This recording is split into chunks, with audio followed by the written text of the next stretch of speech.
Hello everyone good morning आपण मानक स्वागत करुच्ची आशा करुच्चे आपण माने समस्ते बहुत ही भलरे थिबे। आज आम आलोचना करिबा मैथ पेडागोजी रो 30 क्वेश्चन, ओडिया ग्रामर रो 30 क्वेश्चन, पेडागोजी रो 30, इन्वायरमेंटल स्टडीज रो 30 क्वेश्चन इथि आम फुल डिस्कस करिबा। आगामी आपणकर ओटीईटी एंड जूनियर टीचर पई आपण पई क्लास टी बहुत ही हेल्पफुल रहिबो। तो सेथि पई आपण माने क्लास को शेष पर्यंत देखंतु। जदि प्रथम करी चैनल रे आछथि ताहले चैनल को सब्सक्राइब रखंतु जाफल कि आपण माने डेली क्लास देखा पाई पारिबे। तो ओटीईटी रो बहुत सारा क्लास कराई तो प्लेलिस्ट रो अछि तो आपण माने जाईकी देखि नियंतु। तो चलंतु डेरी न करी आरंभ करिबा क्लास। तो देखंतु फर्स्ट क्वेश्चन रहिछि ज्ञानात्मक विकासर केउ पर्याय रे शिशु वास्तव वस्तुमान व्यवहार करी गणितिक ज्ञान आहरण करिଥାଏ। ज्ञानात्मक विकासर केउ पर्याय रे शिशु वास्तव वस्तु व्यवहार करी गणितिक ज्ञान आहरण करिଥାଏ।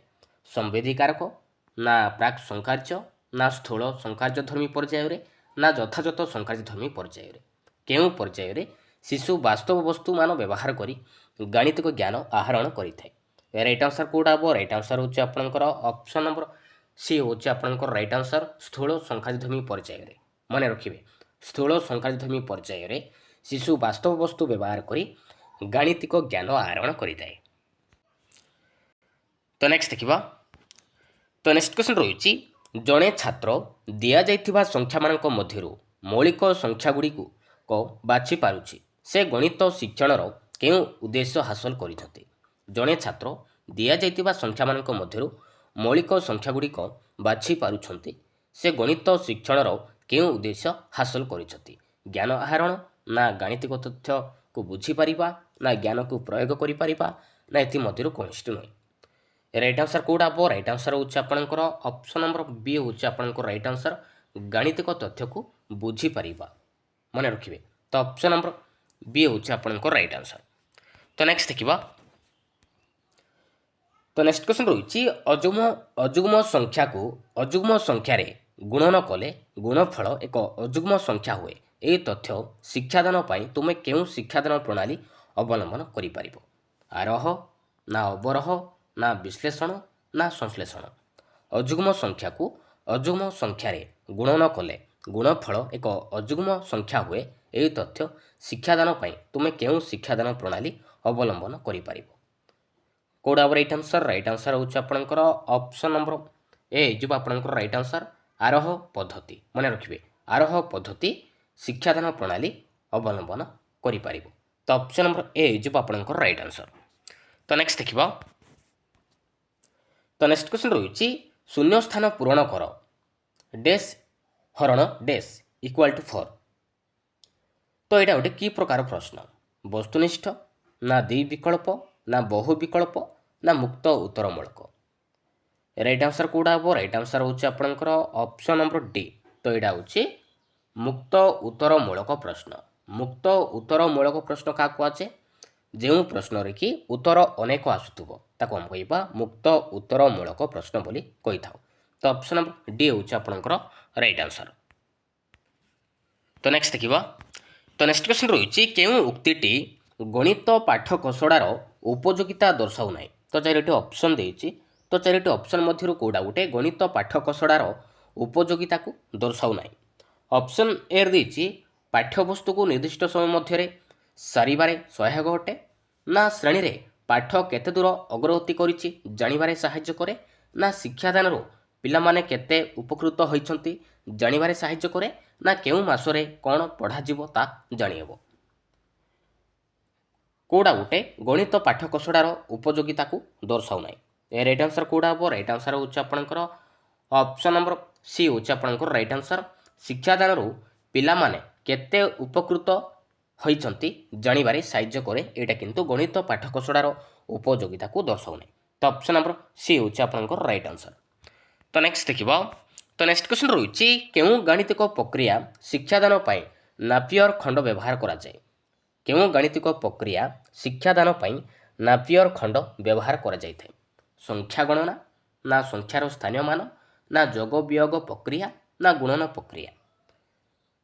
राइट आंसर कौटा हम राइट आंसर होচ্ছে আপনার অপশন নম্বর ডি গুণন প্রক্রিয়ারে মনে রাখবে গুণন প্রক্রিয়ারে শিক্ষাদান পাই নাপিयर খণ্ড ব্যবহার করা যায় তো অপশন ডি হচ্ছে আপনার রাইট আনসর তো নেক্সট দেখিবা তো নেক্সট क्वेश्चन রয়েছে জনে তৃতীয় শ্রেণী ছাত্র অধিকাংশ সময়ে ভাগক্রিয়া ভুল করতে এর কারণ জানিবা পাই আমি কেউ প্রকার মূল্যায়ন সাহায্য নেবা জনে তৃতীয় শ্রেণী ছাত্র ଅଧିକାଂଶ ସମୟରେ ଭାଗକ୍ରିୟା ଭୁଲ କରନ୍ତି ଏହାର କାରଣ ଜାଣିବା ପାଇଁ କେଉଁ ପ୍ରକାରର ମୂଲ୍ୟାୟନର ସାହାଯ୍ୟ ଆମେ ନେବା ନିଦାନାତ୍ମକ ନା ଗଠନମୂଳକ ନା ବ୍ୟବସ୍ଥାନ ନା ସମାପ୍ତି ସୂଚକ ମନେ ରଖିବେ ନିଦାନାତ୍ମକ ମୂଲ୍ୟାୟନର ସାହାଯ୍ୟ ନେବେ ତ ଅପସନ୍ ନମ୍ବର ଏ ହେଇଯିବ ଆପଣଙ୍କର ରାଇଟ୍ ଆନ୍ସର ତ ନେକ୍ସଟ ଦେଖିବା ତ ନେକ୍ସଟ କ୍ୱେଶ୍ଚନ୍ ରହିଛି ଗଣିତ ଏକକ ପରୀକ୍ଷଣ ପାଇଁ ପ୍ରସ୍ତୁତ ବ୍ଲୁ ପ୍ରିଣ୍ଟରେ ଗୋଟିଏ ସ୍ଥାନରେ 2 ବା 1 ଲେଖାଯାଇଅଛି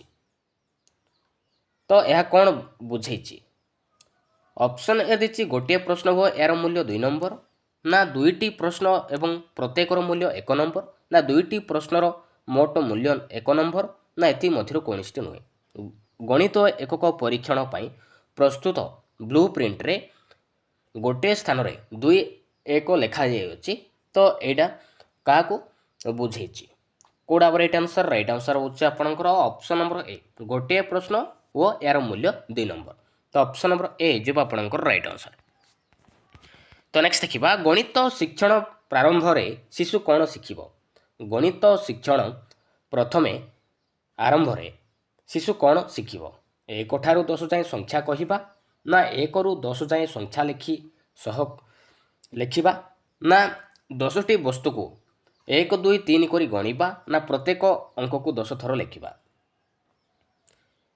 ଏ ରାଇଟ୍ ଆନ୍ସର କୋଉଟା ହେବ ରାଇଟ୍ ଆନ୍ସର ହେଉଛି ଆପଣଙ୍କର ଅପସନ୍ ନମ୍ବର ଏ ଯିବ ଆପଣଙ୍କର ରାଇଟ୍ ଆନ୍ସର 1 ଠାରୁ 10 ଯାଏଁ ସଂଖ୍ୟା କହିବା ମନେ ରଖିବେ ତ ଅପସନ୍ ନମ୍ବର ଏ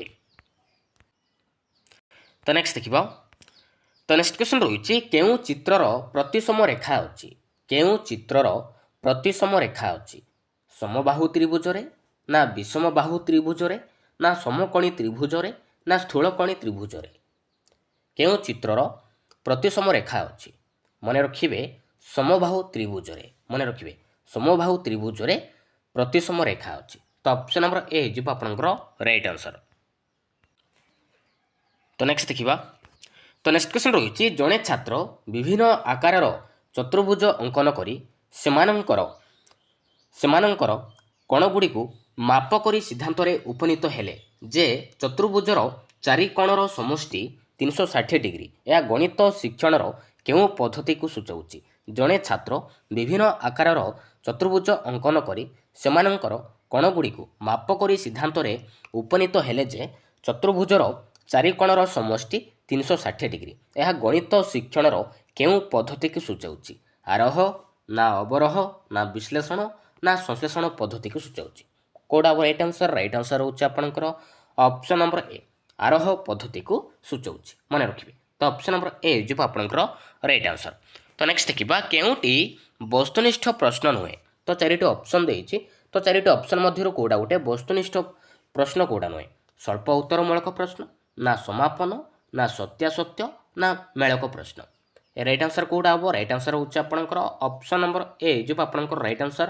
ସ୍ୱଳ୍ପ ଉତ୍ତରମୂଳକ ପ୍ରଶ୍ନ ଏଇଟା କିନ୍ତୁ ବସ୍ତୁନିଷ୍ଠ ପ୍ରଶ୍ନ ନୁହେଁ ତ ଏଇଟା ହେଉଛି ଦୀର୍ଘ ଉତ୍ତରମୂଳକ ପ୍ରଶ୍ନରେ ଯାଉଛି ମନେ ରଖିବେ ତ ସମାପନ ସତ୍ୟାସତ୍ୟ ମେଳକ ବହୁ ବିକଳ୍ପ ନିର୍ଦ୍ଦିଷ୍ଟ ଉତ୍ତରମୂଳକ ଏସବୁ ଯାଉଛି ବସ୍ତୁନିଷ୍ଠ ପ୍ରଶ୍ନରେ ଯାଉଛି କିନ୍ତୁ ସ୍ୱଳ୍ପ ଉତ୍ତରମୂଳକ ପ୍ରଶ୍ନ କିନ୍ତୁ ବସ୍ତୁନିଷ୍ଠ ପ୍ରଶ୍ନ ନୁହେଁ ମନେ ରଖିବେ ତ ଅପସନ୍ ନମ୍ବର ଏ ଯିବ ଆପଣଙ୍କର ରାଇଟ୍ ଆନ୍ସର ତ ନେକ୍ସଟ ଦେଖିବା ଗଣିତ ଶିକ୍ଷଣର ନିମ୍ନଲିଖିତ ଉଦ୍ଦେଶ୍ୟ ମଧ୍ୟରୁ କେଉଁଟି ଭାବାତ୍ମକ ଉଦ୍ଦେଶ୍ୟ ତ ଚାରିଟି ଅପସନ୍ ଦେଇଛି ତ ଚାରିଟି ଅପସନ୍ ମଧ୍ୟରୁ କୋଉଟା ଗୋଟେ ଭାବାତ୍ମକ ଉଦ୍ଦେଶ୍ୟ କୋଉଟା ଅପସନ୍ ଏ ଦେଇଛି ଗଣିତ ସମ୍ବନ୍ଧରେ ଜ୍ଞାନ ଆହରଣ କରିବା ନା ନୂତନ ପରିସ୍ଥିତିରେ ଗାଣିତିକ ଜ୍ଞାନକୁ ପ୍ରୟୋଗ କରିବା ନା ଗଣିତ ଶିକ୍ଷଣ ପ୍ରତି ଆଗ୍ରହ ବୃଦ୍ଧି କରିବା ନା ଲେଖାଚିତ୍ର ତର୍ଜମା କରିବାରେ ଦକ୍ଷତା ଲାଭ କରିବା ତ ଏମାନଙ୍କ ଭିତରୁ କୋଉଟା ଗୋଟେ ଭାବାତ୍ମକ ଉଦ୍ଦେଶ୍ୟ କୋଉଟା ନୁହେଁ ଭାବାତ୍ମକ ଉଦ୍ଦେଶ୍ୟ କୋଉଟା ହେବ ରାଇଟ୍ ଆନ୍ସର ହେଉଛି ଆପଣଙ୍କର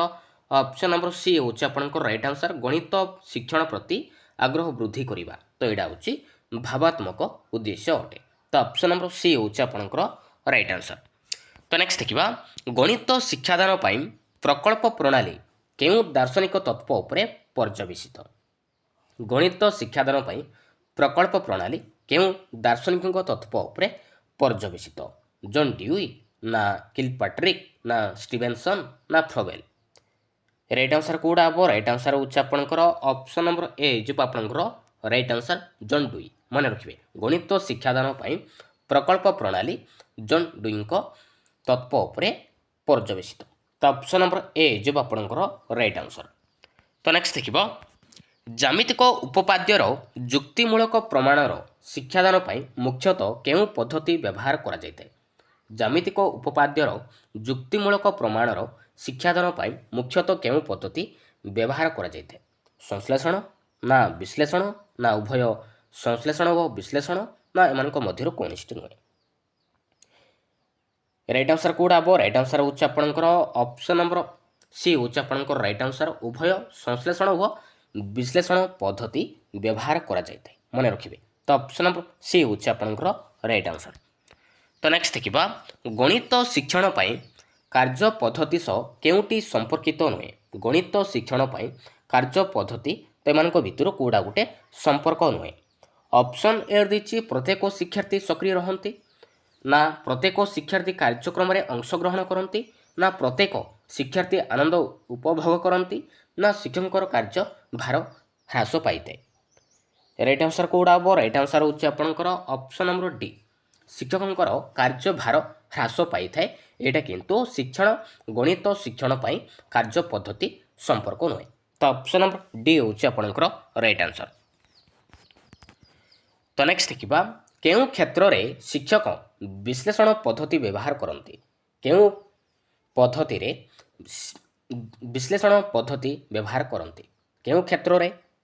ଅଜ୍ଞାତରୁ ଜ୍ଞାତ ଶିକ୍ଷାଦାନ ପାଇଁ ନା କଳ୍ପନାରୁ ଅନୁସିଦ୍ଧାନ୍ତର ପ୍ରମାଣ ପାଇଁ ନା ଜଣାଯାଇଥିବା ସତ୍ୟର ଉପସ୍ଥାପନ ପାଇଁ ନା ଏମାନଙ୍କ ମଧ୍ୟରୁ କୌଣସିଟି ନୁହେଁ? ରାଇଟ୍ ଆନ୍ସର୍ କେଉଁଟା ହେବ? ରାଇଟ୍ ଆନ୍ସର୍ ହେଉଛି ଆପଣଙ୍କର ଅପସନ୍ ନମ୍ବର ଏ ଅଜ୍ଞାତରୁ ଜ୍ଞାତର ଶିକ୍ଷାଦାନ ପାଇଁ। ମନେ ରଖିବେ ତ ବିଶ୍ଳେଷଣ ପଦ୍ଧତି ଅଜ୍ଞାତରୁ ଜ୍ଞାତ ଆଡ଼କୁ ଅଗ୍ରସର ହୋଇଥାଏ। ତ ଅପସନ୍ ନମ୍ବର ଏ ଯିବ ଆପଣଙ୍କର ରାଇଟ୍ ଆନ୍ସର୍। ତ ନେକ୍ସଟ ଦେଖିବା ତ ନେକ୍ସଟ କ୍ୱେଶ୍ଚନ୍ ରହିଛି ସଂଖ୍ୟାରେଖାରେ ସଂଖ୍ୟା ଚିହ୍ନଟ କରିବା ପାଇଁ ଶିକ୍ଷାର୍ଥୀମାନଙ୍କର ନିମ୍ନୋକ୍ତ ମଧ୍ୟରୁ କେଉଁ ଧାରଣା ଥିବା ଦରକାର? କେଉଁ ଧାରଣା ଥିବା ଦରକାର?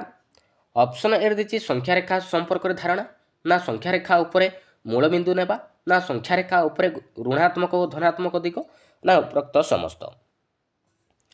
ରାଇଟ୍ ଆନ୍ସର୍ କେଉଁଟା ହେବ? ରାଇଟ୍ ଆନ୍ସର୍ ହେଉଛି ଆପଣଙ୍କର ଅପସନ୍ ନମ୍ବର ଡି ଉପରୋକ୍ତ ସମସ୍ତ ଉପରେ ଧାରଣା ଥିବା ଦରକାର। ମନେ ରଖିବେ ତ ଅପସନ୍ ନମ୍ବର ଡି। ତ ନେକ୍ସଟ ଦେଖିବା ତ ନେକ୍ସଟ କ୍ୱେଶ୍ଚନ୍ ରହିଛି ନିମ୍ନୋକ୍ତ କେଉଁ କାର୍ଯ୍ୟ ପାଇଁ ଗଣିତ ପାଠ୍ୟପୁସ୍ତକ ବ୍ୟବହାର କରିବାର ଆବଶ୍ୟକତା ନଥାଏ? କେଉଁ କାର୍ଯ୍ୟ ପାଇଁ ଗଣିତ ପାଠ୍ୟପୁସ୍ତକ ବ୍ୟବହାର କରିବାର ଆବଶ୍ୟକତା ନଥାଏ? ଅପସନ୍ ଏ ଦେଇଛି ଶିକ୍ଷାର୍ଥୀମାନଙ୍କର ସ୍ୱଶିକ୍ଷଣ ନା ଗଣିତ ପ୍ରଶ୍ନପତ୍ର ନକ୍ସା ପ୍ରସ୍ତୁତି ନା ଶିକ୍ଷକଙ୍କର ପାଠ୍ୟ ଯୋଜନା ପ୍ରସ୍ତୁତି ନା ଅନ୍ୟ ବିଷୟ ସହିତ ଗଣିତ ଶିକ୍ଷାଦାନର ସମ୍ପର୍କ ସ୍ଥାପନ? ରାଇଟ୍ ଆନ୍ସର୍ କେଉଁଟା ହେବ? ରାଇଟ୍ ଆନ୍ସର୍ ହେଉଛି ଆପଣଙ୍କର ଅପସନ୍ ନମ୍ବର ଡି ଅନ୍ୟ ବିଷୟ ସହିତ ଗଣିତ ଶିକ୍ଷାଦାନର ସମ୍ପର୍କ ସ୍ଥାପନ। ଏଇଟା କିନ୍ତୁ କାର୍ଯ୍ୟ ପାଇଁ ଗଣିତ ପାଠ୍ୟପୁସ୍ତକ ବ୍ୟବହାର କରିବା ଆବଶ୍ୟକତା ନଥାଏ। ତ ଅପସନ୍ ନମ୍ବର ଡି ହେଉଛି ଆପଣଙ୍କର ରାଇଟ୍ ଆନ୍ସର୍। ତ ନେକ୍ସଟ ଦେଖିବା ତ ନେକ୍ସଟ କ୍ୱେଶ୍ଚନ୍ ରହିଛି ପ୍ରାକ୍ ପ୍ରାଥମିକ ଶିଶୁମାନଙ୍କୁ ଗଣିତ ଶିକ୍ଷାଦାନ ପାଇଁ କାହା ଉପରେ ଗୁରୁତ୍ୱ ଦିଆଯାଇଥାଏ? ପ୍ରାକ୍ ପ୍ରାଥମିକ ଶିଶୁମାନଙ୍କୁ ଗଣିତ ଶିକ୍ଷାଦାନ ପାଇଁ କାହା ଉପରେ ଗୁରୁତ୍ୱ ଦିଆଯାଇଥାଏ? ଅପସନ୍ ଏ ଦେଇଛି ଜ୍ୟାମିତିକ ଚିତ୍ର ଅଙ୍କନ ଓ ମାପ ନା ଉଚ୍ଚତା ଓ ଦୈର୍ଘ୍ୟ ନିର୍ଣ୍ଣୟ ଏବଂ ମାପ ନା ଯୋଗ ଓ ବିୟୋଗ କ୍ରିୟା ନା ସଂଖ୍ୟା ଗଣନା? ରାଇଟ୍ ଆନ୍ସର୍ କେଉଁଟା ହେବ? ରାଇଟ୍ ଆନ୍ସର୍ ହେଉଛି ଆପଣଙ୍କର ଅପସନ୍ ନମ୍ବର ଡି ସଂଖ୍ୟା ଗଣନା।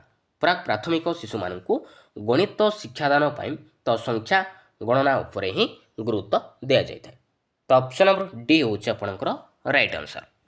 ତ ନେକ୍ସଟ ଦେଖିବା ତ ନେକ୍ସଟ କ୍ୱେଶ୍ଚନ୍ ରହିଛି ପରିବେଶରେ ବସ୍ତୁର ଅବସ୍ଥିତି ଦୃଷ୍ଟିକୋଣରୁ କେଉଁ ଯୋଡ଼ାଟି ଅନ୍ୟ ତିନୋଟି ଠାରୁ ଭିନ୍ନ?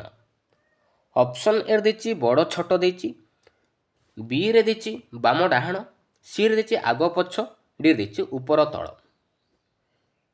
ରାଇଟ୍ ଆନ୍ସର୍ କେଉଁଟା ହେବ? ରାଇଟ୍ ଆନ୍ସର୍ ହେଉଛି ଆପଣଙ୍କର ଅପସନ୍ ନମ୍ବର ଏ ବଡ଼ ଛୋଟ। ତ ଏମାନଙ୍କ ଠାରୁ ଭିନ୍ନ ମନେ ରଖିବେ। ତ ଅପସନ୍ ନମ୍ବର ଏ ଯିବ ଆପଣଙ୍କର ରାଇଟ୍ ଆନ୍ସର। ତ ନେକ୍ସଟ ଦେଖିବା ନିମ୍ନୋକ୍ତ ଗଣିତ ଶିକ୍ଷାଦାନ ପଦ୍ଧତି ସମ୍ପର୍କିତ କେଉଁ ଉକ୍ତିଟି ଭୁଲ। ତ ଚାରିଟି ଅପସନ୍ ଦେଇଛି। ତ ଚାରିଟି ଅପସନ୍ ମଧ୍ୟରୁ ଗଣିତ ଶିକ୍ଷାଦାନ ପଦ୍ଧତିର କେଉଁ ଉକ୍ତିଟି ଭୁଲ ଅଛି। ଅପସନ୍ ଏରେ ଦେଇଛି ବିଶ୍ଳେଷଣ ଅଜ୍ଞାତରୁ ଜ୍ଞାତ, ତ ଏଇଟା ଠିକ୍ ଅଛି। ବିଶ୍ଳେଷଣ ଅଜ୍ଞାତରୁ ଜ୍ଞାତ ଆଡ଼କୁ ଅଗ୍ରସର ହୋଇଥାଏ, ତ ଏଇଟା ଠିକ୍ ଅଛି। ଅପସନ୍ ବି ଦେଖନ୍ତୁ ଆରୋହ ନିର୍ଦ୍ଦିଷ୍ଟରୁ ସାଧାରଣ, ତ ନିର୍ଦ୍ଦିଷ୍ଟରୁ ସାଧାରଣ ତ ଆରୋହ ପଦ୍ଧତିରେ ହିଁ ଅଗ୍ରସର ହୋଇଥାଏ। ଅପସନ୍ ସି ଦେଖନ୍ତୁ ଅବରୋହ ସିଦ୍ଧାନ୍ତରୁ ସମାଧାନ, ତ ସିଦ୍ଧାନ୍ତରୁ ସମାଧାନ ଅବରୋହ ପଦ୍ଧତିରେ ହିଁ ହୋଇଥାଏ, ତ ଏଇଟା ମଧ୍ୟ ଠିକ୍ ଅଛି। ତ ଅପସନ୍ ନମ୍ବର ଡି ହେଉଛି ଆପଣଙ୍କର ରାଇଟ୍ ଆନ୍ସର। ତ ଏମାନଙ୍କ ମଧ୍ୟରୁ କୌଣସିଟି ନୁହେଁ, ତ ଅପସନ୍ ନମ୍ବର ଡି। ତ ନେକ୍ସଟ ଦେଖିବା। ତ ନେକ୍ସଟ କ୍ୱେଶ୍ଚନ୍ ରହିଛି ଜ୍ୟାମିତିରେ ଯୁକ୍ତିମୂଳକ ସମସ୍ୟା ସମାଧାନ ନିମନ୍ତେ କେଉଁ ପଦ୍ଧତି ବ୍ୟବହାର କରାଯାଇଥାଏ। ଜ୍ୟାମିତିରେ ଯୁକ୍ତିମୂଳକ ସମସ୍ୟା ସମାଧାନ ନିମନ୍ତେ କେଉଁ ପଦ୍ଧତି ବ୍ୟବହାର କରାଯାଇଥାଏ। ବିଶ୍ଳେଷଣ ନା ସଂଶ୍ଳେଷଣ ନା ପ୍ରଥମେ ବିଶ୍ଳେଷଣ ଓ ପରେ ସଂଶ୍ଳେଷଣ ନା ଅବରୋହ। ରାଇଟ୍ ଆନ୍ସର କେଉଁଟା ହେବ? ରାଇଟ୍ ଆନ୍ସର ହେଉଛି ଆପଣଙ୍କର ଅପସନ୍ ନମ୍ବର ସି, ପ୍ରଥମେ ବିଶ୍ଳେଷଣ ତାପରେ ସଂଶ୍ଳେଷଣ। ମନେ ରଖିବେ ଏହି ପଦ୍ଧତିରେ ବ୍ୟବହାର କରାଯାଇଥାଏ। ତ ଅପସନ୍ ନମ୍ବର ସି ହେଉଛି ଆପଣଙ୍କର ରାଇଟ୍ ଆନ୍ସର। ତ ନେକ୍ସଟ ଦେଖିବା ଗଣିତର ନ୍ୟୁନତମ ଶିକ୍ଷଣ ସ୍ତର ଦୃଷ୍ଟିରୁ ପ୍ରାଥମିକ ବିଦ୍ୟାଳୟର ଶିକ୍ଷାର୍ଥୀମାନେ ପ୍ରାୟତଃ କେଉଁ ଦକ୍ଷତା ହାସଲ କରିପାରିନଥାନ୍ତି। ଗଣିତର ନ୍ୟୁନତମ ଶିକ୍ଷଣ ସ୍ତର ଦୃଷ୍ଟିରୁ ପ୍ରାଥମିକ ବିଦ୍ୟାଳୟରେ ଶିକ୍ଷାର୍ଥୀମାନେ ପ୍ରାୟତଃ କେଉଁ ଦକ୍ଷତା ହାସଲ କରିପାରିନଥାନ୍ତି। ଅପସନ୍ ଏ ଦେଇଛି ସଂଖ୍ୟା ପରିଚିତ ଓ ଗଣନ, ନା ଗାଣିତିକ ସଂକେତର ବ୍ୟବହାର, ନା ବଡ଼ରୁ ସାନ କ୍ରମରେ ସଜ୍ଜୀକରଣ, ନା ଅନୁଶୀଳନ ଓ ସୂତ୍ର ନିରୂପଣ। କେଉଁ ଦକ୍ଷତା ହାସଲ କରିପାରିନଥାନ୍ତି? ମନେ ରଖିବେ ଅନୁଶୀଳନ ଓ ସୂତ୍ରର ନିରୂପଣ। ମନେ ରଖିବେ ଏହି ଦକ୍ଷତା କରିପାରିନଥାନ୍ତି। ତ ଅପସନ୍ ନମ୍ବର ଡି ହେଉଛି ଆପଣଙ୍କର ରାଇଟ୍ ଆନ୍ସର। ତ ନେକ୍ସଟ ଦେଖିବା ଗଣିତ ଶିକ୍ଷାଦାନରେ ଶିକ୍ଷାର୍ଥୀମାନଙ୍କର ବ୍ୟବସ୍ଥାନ ମୂଲ୍ୟାୟନ କାହିଁକି କରାଯାଇଥାଏ। ଗଣିତ ଶିକ୍ଷାଦାନରେ ଶିକ୍ଷାର୍ଥୀମାନଙ୍କର ବ୍ୟବସ୍ଥାନ ମୂଲ୍ୟାୟନ କାହିଁକି କରାଯାଇଥାଏ। ଅପସନ୍ ଏ ଦେଇଛି ବର୍ଗୀକରଣ କରିବା ପାଇଁ, ନା ଶିକ୍ଷଣଗତ ଦୁର୍ବଳତା ଚିହ୍ନଟ କରିବା ପାଇଁ, ନା ବୁଦ୍ଧି ପରିମାପ କରିବା ପାଇଁ, ନା ଶ୍ରେଣୀ ପ୍ରମୋଶନ ଉତ୍ତୀର୍ଣ୍ଣ ପାଇଁ। ରାଇଟ୍ ଆନ୍ସର କେଉଁଟା ହେବ? ରାଇଟ୍ ଆନ୍ସର ହେଉଛି ଆପଣଙ୍କର ଅପସନ୍ ନମ୍ବର ଏ ଯିବ ଆପଣଙ୍କର ରାଇଟ୍ ଆନ୍ସର ବର୍ଗୀକରଣ କରିବା ପାଇଁ। ମନେ ରଖିବେ ଅପସନ୍ ନମ୍ବର ଏ। ତ ନେକ୍ସଟ ଦେଖିବା। ତ ନେକ୍ସଟ କ୍ୱେଶ୍ଚନ୍ ରହିଛି ଜଣେ ଛାତ୍ର 100ରେ 1 ମିଶାଇ 110 ଲେଖିଲା। ଛାତ୍ରର ଏଭଳି ତ୍ରୁଟି ସଂଶୋଧନ କରିବା ପାଇଁ ଶିକ୍ଷକ କେଉଁ ପଦ୍ଧତି ଅବଲମ୍ବନ କରିବେ। ଜଣେ ଛାତ୍ର 100ରେ 1 ମିଶାଇ 110 ଲେଖିଲା। ଛାତ୍ରର ଏଭଳି ତ୍ରୁଟି ସଂଶୋଧନ କରିବା ପାଇଁ ଶିକ୍ଷକ କେଉଁ ପଦ୍ଧତି ଅବଲମ୍ବନ କରିପାରିବେ। ଅପସନ୍ ଏ ଦେଇଛି ଗଣନା ସଂଖ୍ୟା ସହିତ ପରିଚିତ କରାଇବେ, ନା ସଂଖ୍ୟା ଗଣନା ଅଭ୍ୟାସ କରାଇବେ, ନା ସଂଖ୍ୟାର ସ୍ଥାନମାନ ବୁଝାଇବେ, ନା ଯୋଗ କ୍ରିୟା ଅଭ୍ୟାସ କରାଇବେ। ରାଇଟ୍ ଆନ୍ସର ହେଉଛି ଆପଣଙ୍କର ଅପସନ୍ ନମ୍ବର ସି, ସଂଖ୍ୟାର ସ୍ଥାନୀୟ ମାନ ବୁଝାଇବେ। ମନେ ରଖିବେ ଅପସନ୍ ନମ୍ବର ସି। ତ ନେକ୍ସଟ ଦେଖିବା ଗୋଟିଏ ବସ୍ତୁକୁ ସମାନ 3 ଭାଗ କରି 2 ଭାଗ ନିଆଗଲା। ଏହି ତଥ୍ୟରୁ ଜଣେ ଶିକ୍ଷାର୍ଥୀ 2/3 ବୋଲି ଲେଖିଲା। ଏହା ଶିକ୍ଷାର୍ଥୀର କେଉଁ ଦକ୍ଷତାକୁ ସୂଚାଉଛି।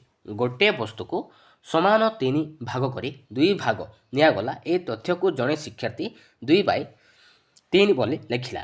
ଏହା ଶିକ୍ଷାର୍ଥୀର କେଉଁ ଦକ୍ଷତାକୁ ସୂଚାଉଛି।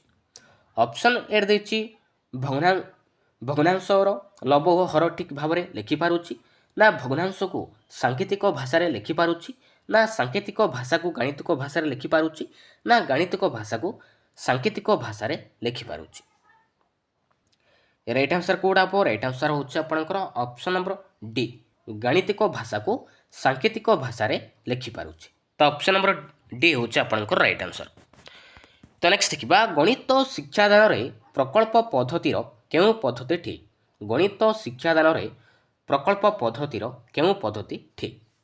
ଅପସନ୍ ଏ ଦେଇଛି ପ୍ରକଳ୍ପ ଯୋଜନା, ପ୍ରକଳ୍ପ ଚିହ୍ନଟ, ପ୍ରକଳ୍ପ ସମ୍ପାଦନ, ପ୍ରକଳ୍ପ ମୂଲ୍ୟାୟନ, ନା ପ୍ରକଳ୍ପ ଚିହ୍ନଟ ପ୍ରକଳ୍ପ ସମ୍ପାଦନ, ପ୍ରକଳ୍ପ ଯୋଜନା ପ୍ରକଳ୍ପ ମୂଲ୍ୟାୟନ, ନା ପ୍ରକଳ୍ପ ଚିହ୍ନଟ ପ୍ରକଳ୍ପ ଯୋଜନା, ପ୍ରକଳ୍ପ ସମ୍ପାଦନ ନା ପ୍ରକଳ୍ପ ମୂଲ୍ୟାୟନ ନା ପ୍ରକଳ୍ପ ଯୋଜନା, ପ୍ରକଳ୍ପ ଚିହ୍ନଟ, ପ୍ରକଳ୍ପ ମୂଲ୍ୟାୟନ, ପ୍ରକଳ୍ପ ସମ୍ପାଦନ। କେଉଁ କ୍ରମଟି ଠିକ୍ ଅଛି? କୋଉଟା ହେବ ରାଇଟ୍ ଆନ୍ସର? ରାଇଟ୍ ଆନ୍ସର ହେଉଛି ଆପଣଙ୍କର ଅପସନ୍ ନମ୍ବର ସି। ପ୍ରଥମେ ପ୍ରକଳ୍ପ ଚିହ୍ନଟ, ତାପରେ ପ୍ରକଳ୍ପ ଯୋଜନା, ତାପରେ ପ୍ରକଳ୍ପ ସମ୍ପାଦନ, ତାପରେ ପ୍ରକଳ୍ପ ମୂଲ୍ୟାୟନ। ଏହି ପଦ୍ଧତି ଠିକ୍ ଅଛି। ତ ଅପସନ୍ ନମ୍ବର ସି ହେଉଛି ଆପଣଙ୍କର ରାଇଟ୍ ଆନ୍ସର।